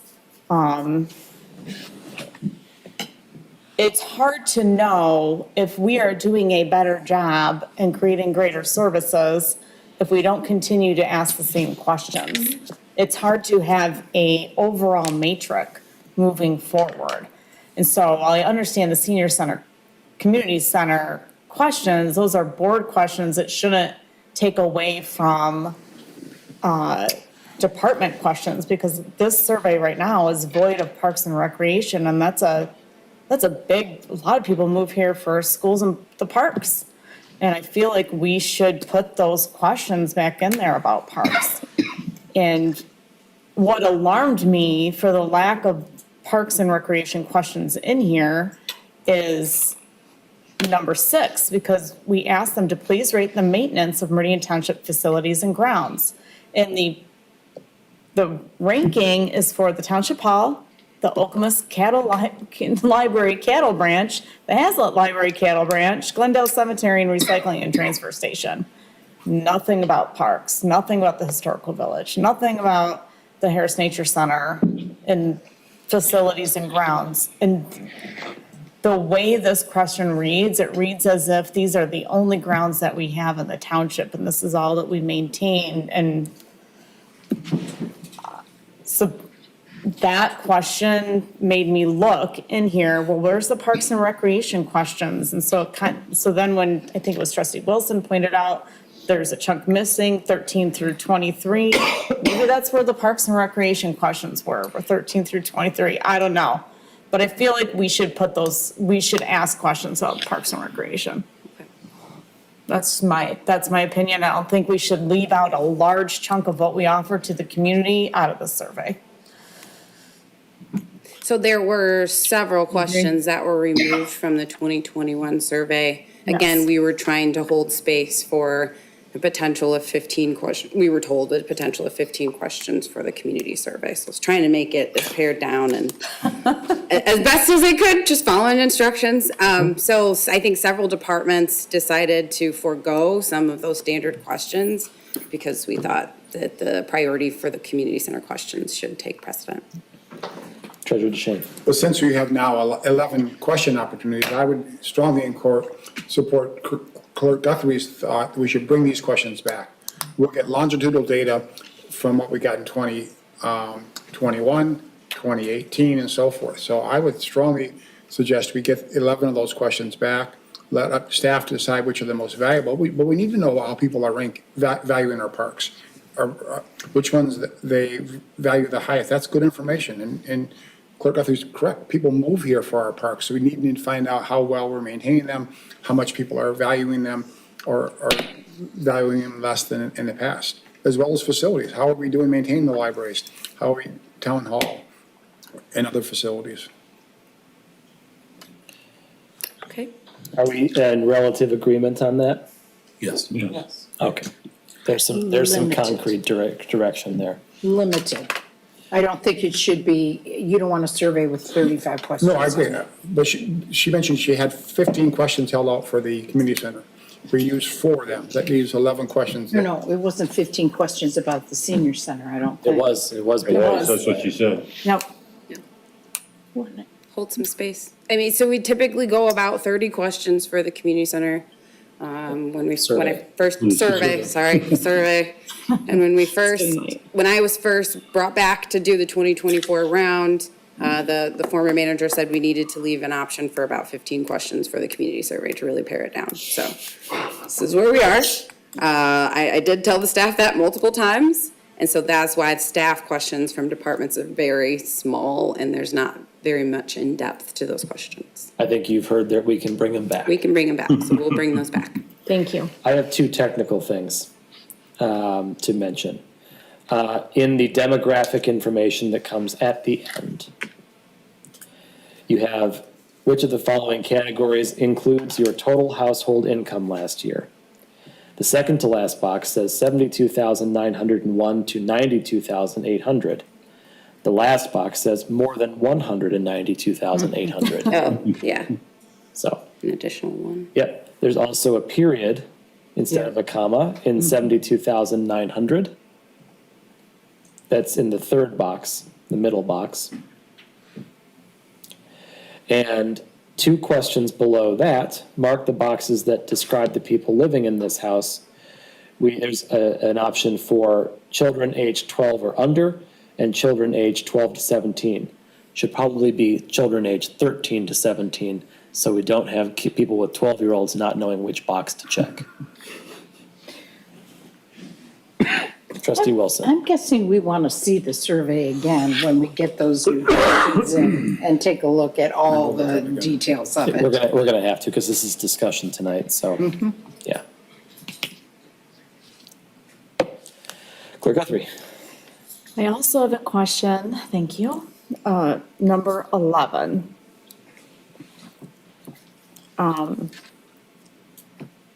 Did we ask this question before? Like, I'm wondering, why are we specifically asking about redevelopment of existing buildings into higher density uses? What about lower density or other uses? Like, why specifically higher density? Specifically higher density. So this is again another redevelopment question. The economic and redevelopment questions change. There aren't really necessarily a standard to that. So we're hoping that the community changes with the redevelopment and the economic development. So this one is a question about redevelopment. So infill, what type of densities as far as residential would people like to see? Because we mentioned condos, apartments, essentially complexes. We are focused on a residential density, so I can add the word residential to that.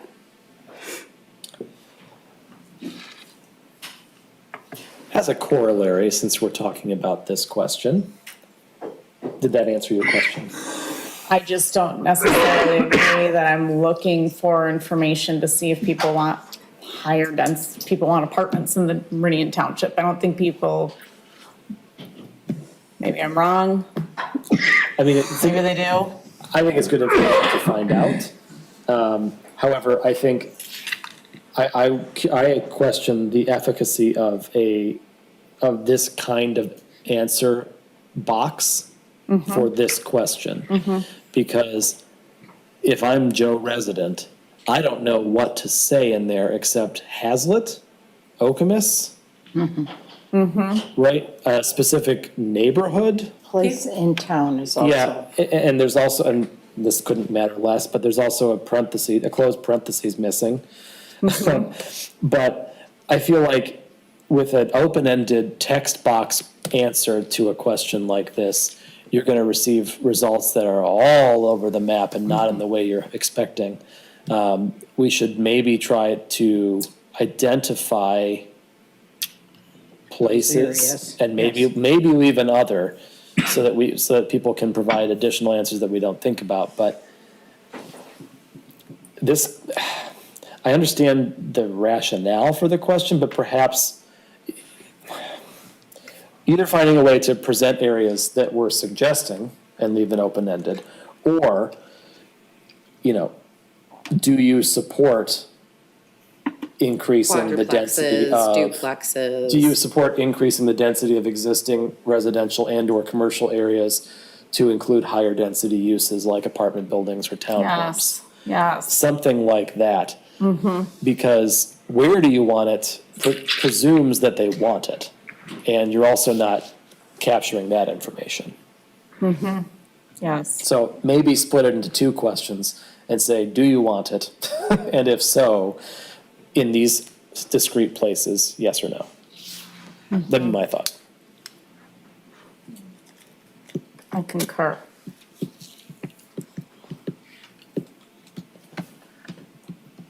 Any other thoughts on that?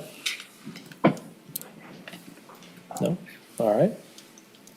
Anything else on the community survey?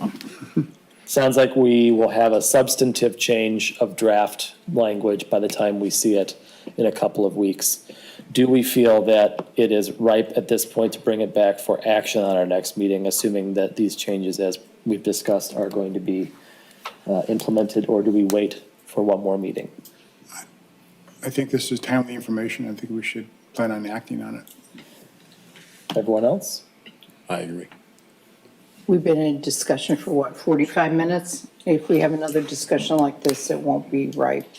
So can we possibly get these questions ahead of time so that we can go into this depth of discussion and give feedback to you in advance, so we end up with a document that we will approve at the next meeting? I don't know that we're going to be allowed to do that from Open Meetings Act perspective. That'd be a very tricky thing to pull off. No, I'm talking about individually. If we could take a look at it individually and give you feedback. I'm not saying. I don't think we should do that. I Okay. think we should discuss it in an open meeting. Let us get the draft redone. And my suggestion is probably that we will put it on for action, but you're under no obligation to take action if this discussion occurs again. Yes. Just like any other item, we You could take it off simply, and put it in discussion. Yes. you could simply choose not to take action at the end of the discussion, and, okay, we'll bring it back to you at the next meeting. As we did with the Zone 3 marijuana last month. All right. Thank you. Thank you. Anything else on this topic before we move on? Thank you, Director Clark. You're welcome. Next up, what is sure to be another barn burner of a discussion, the 2025 budget priorities discussion. Well, really, I don't anticipate, I don't, this is the first time, my understanding, that we've done something like this, and all I'm trying to do at this point is simply share information and let you know sort of the high-level concepts that staff, the leadership have brought up thus far. I have no numbers associated with these, and candidly, I don't even need you to tell me that's a terrible idea, because I'm gonna Grim Reaper a lot of these as we develop the budget.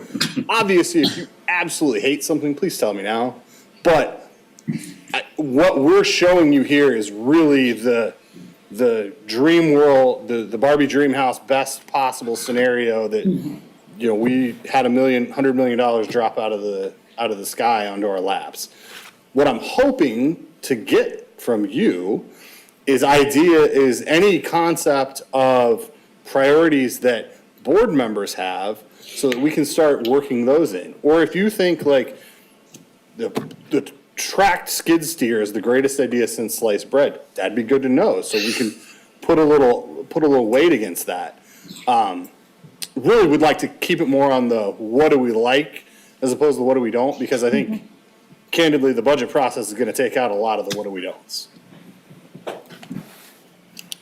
So I am open to discussion. I'm happy to talk about any of these, but I'd rather just hear feedback at this point, and I'll be scribbling furiously. All right.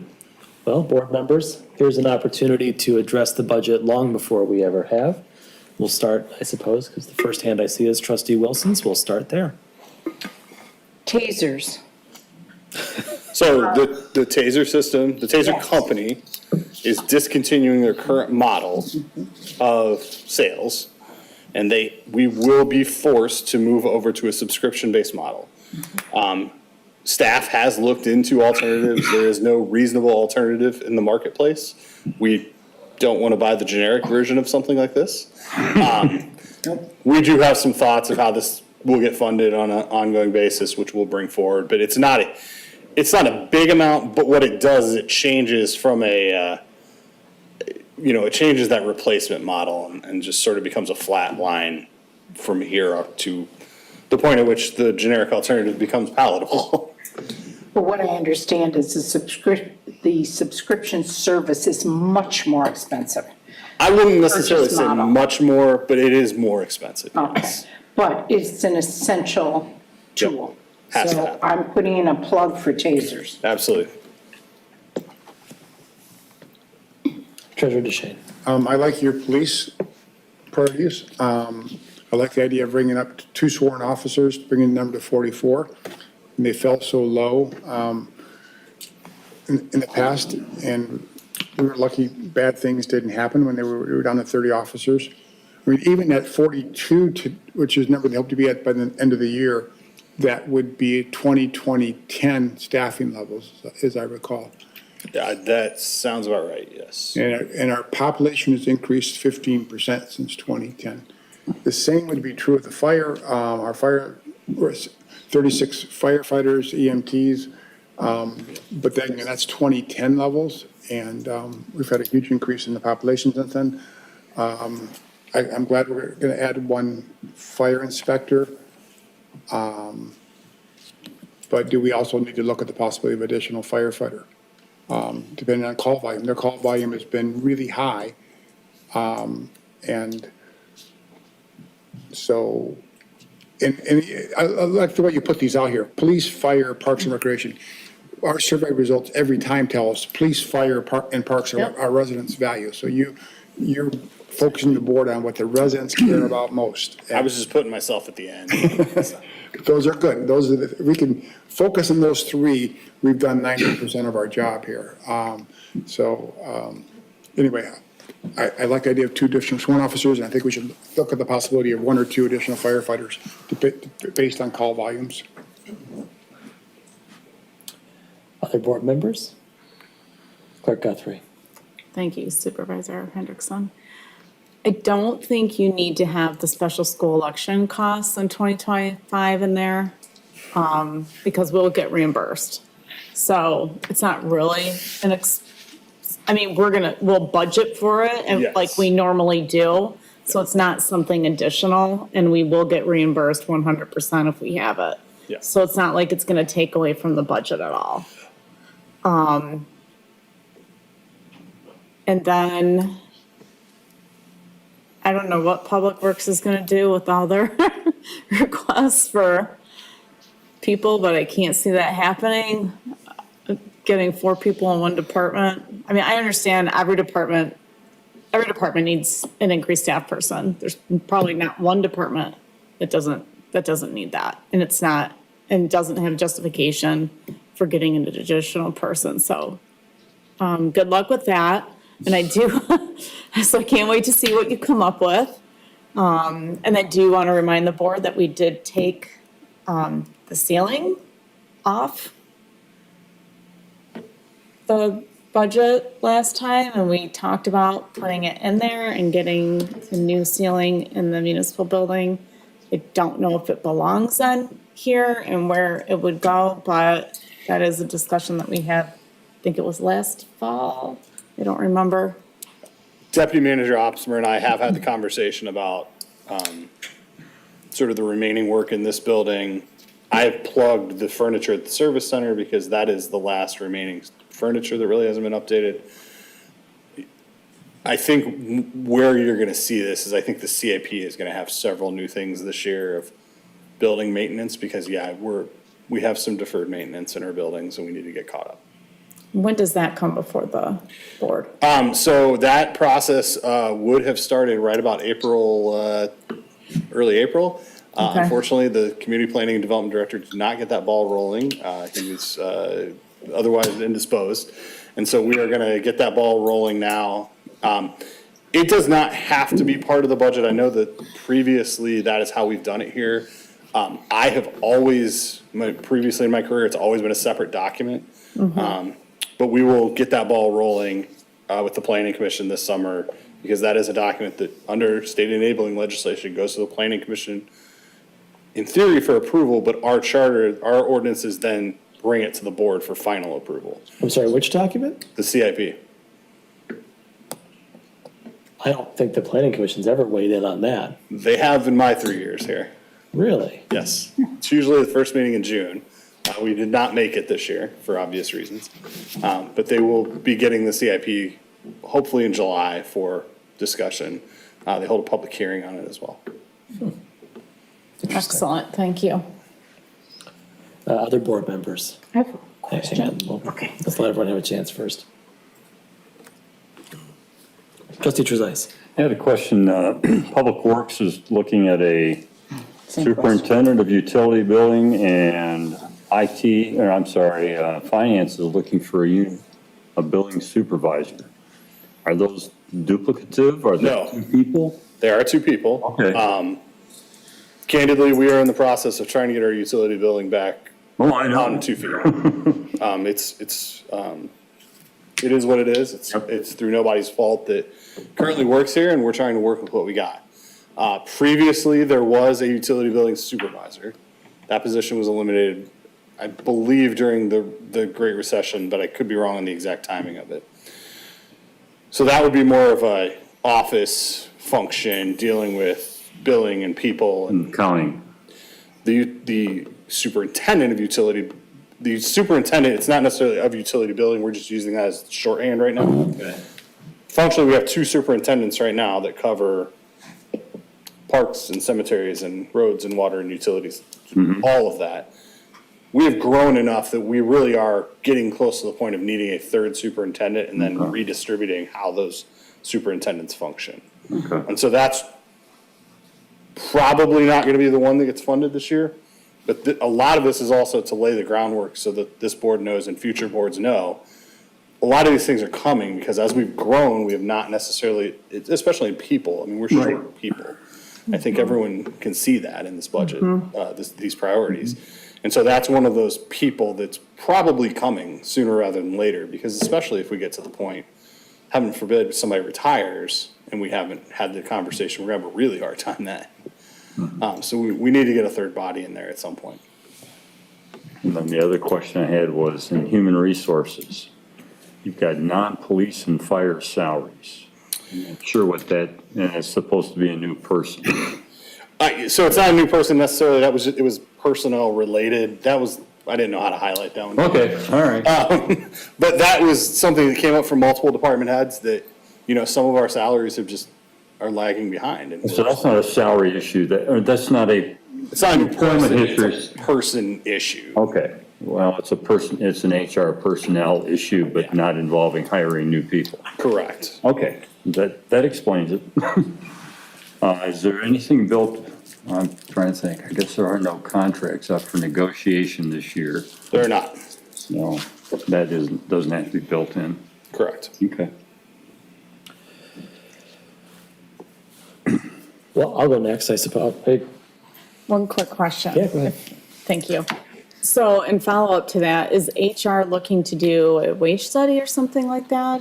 Is that, this is added in? I don't think we've gotten to the point of determining how that's going to work. I just have had multiple department heads say, we've got some positions that are behind market at this point. Okay, And so that was just, rather than list all of those out, that was just my way of trying to say, Okay. this is floating around. so not a wage study, just, we got an issue, we need to look at it. Yep. Okay, thank you. Thank you, Supervisor.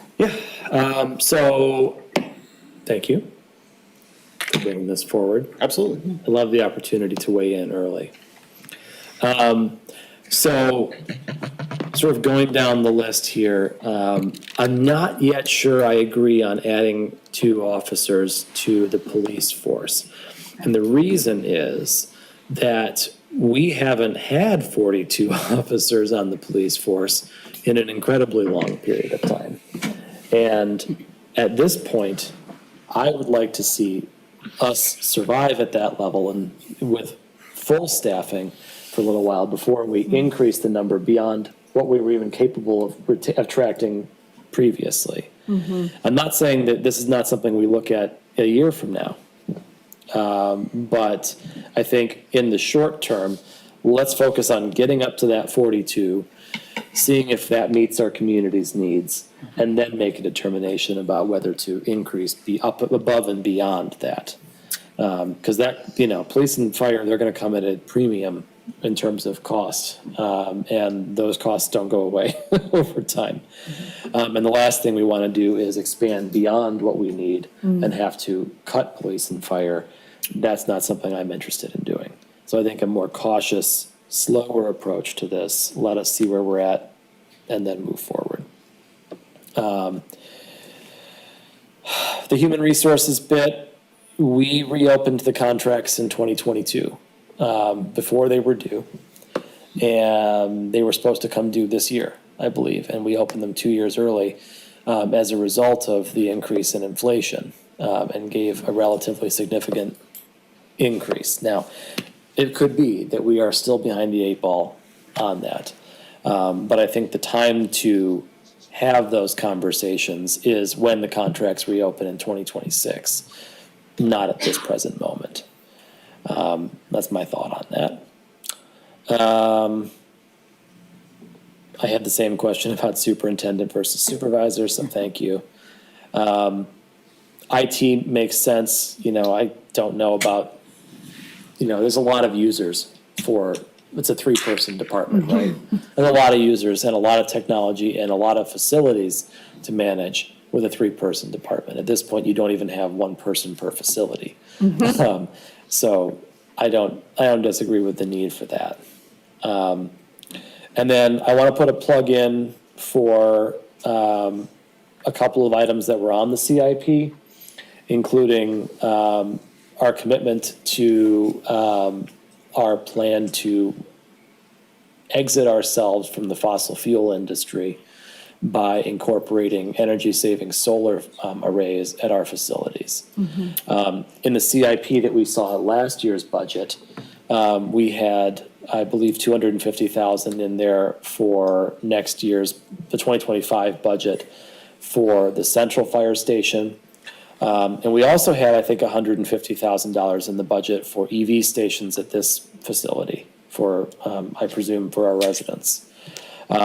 I noticed that 3 or 4 years out, there's a solar array plan for Harris Nature Center that's $125,000.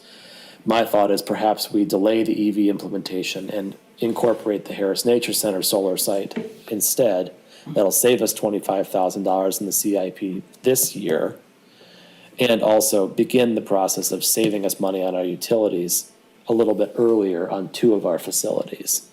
And that will eventually save us more over the lifespan than I think we would with the EVs here at the municipal complex.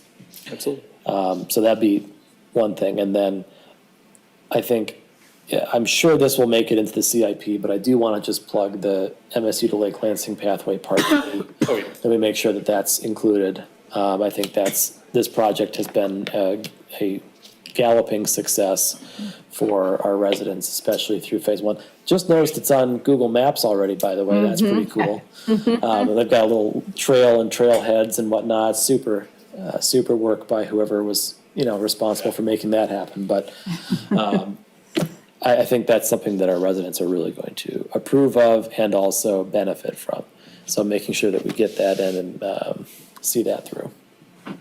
So a couple of my thoughts anyway. Other board members? So I appreciate the feedback. We'll get to hard work here, and obviously, given the previous conversation you had, I mean, there's also the discussion of the senior community center, and how that fits into things as well. And I think, as I've said multiple times, it's likely that that's going to be more of a discussion in this budget because we won't have all of the funding and numbers lined up, but certainly we need to be planning for that. And so, in light of just keeping that in the back of your head, it may, if that wasn't here, I could probably fund a lot of this. So we're going to do our best, and our goal, right? So part of the reason we brought this forward now is to start this conversation. Director Ayani and I will now start working with the department heads on the specific numbers and seeing where we're at, what we've got, what we're funding, and then we will come back in August with some more specifics and have a little more, not necessarily deeper dive, but okay, this is pretty much where we're at. Take the temperature of everybody, and then go into the actual public hearings in the fall. I will say the other thing that's floating around out there is the engine replacement to replace the truck that is currently parked. We have had some internal conversations, given interest rates are as sticky as they are, about whether or not there's a scenario that we pay for that in cash as opposed to financing it, because we did the numbers on financing it, and it's $250,000 at a minimum. And so is there an opportunity cost there for us to pay for it now and just get it taken care of? Because the long-term financing something and paying for it out of the motor pool is going to hurt the motor pool bad for a few years. Because this was an anticipated 28 expense, not a 24 expense. So just wanted to give everybody a heads up that we're looking at that, and we're probably going to bring a final answer forward hopefully at our next meeting. So we really appreciate this feedback. We'll get to work now, and we will have the budget back to you in a couple months. Thank you. Thank you. Item 14 is comments from the public. It appears as though we've lost our public. Sad. Unless Attorney Kushel is going to be acting as a member of the public this evening. Yes, indeed. As a member of the public and on behalf of the entire team. Could you please give us your name and address for the record? Matt Kushel, operating out of 4151 Okemos Road and residing at 830 Roosevelt Street in the wonderful county seat of Mason, Michigan. On behalf of the entire team at FSBR, we wanted to thank you for the extension of our services, and we do truly appreciate the confidence you've put in our services, and we are happy to continue to provide the highest level of service to the township. Thank you. Thank you very much. Any other members of the public? Seeing none, public comment is closed at 9:55. Next on our agenda is item 15, other matters and board member comments. Members of the board, do you have any further comment this evening? We've commented a lot. Seeing none, we'll go on to item 16, adjournment. We need a motion to adjourn. So moved. Second. Moved by Treasurer DeShane, supported by Trustee McCurtis. All those in favor of adjournment say aye. Aye. Any opposed? We stand adjourned at 9:55 PM. All right.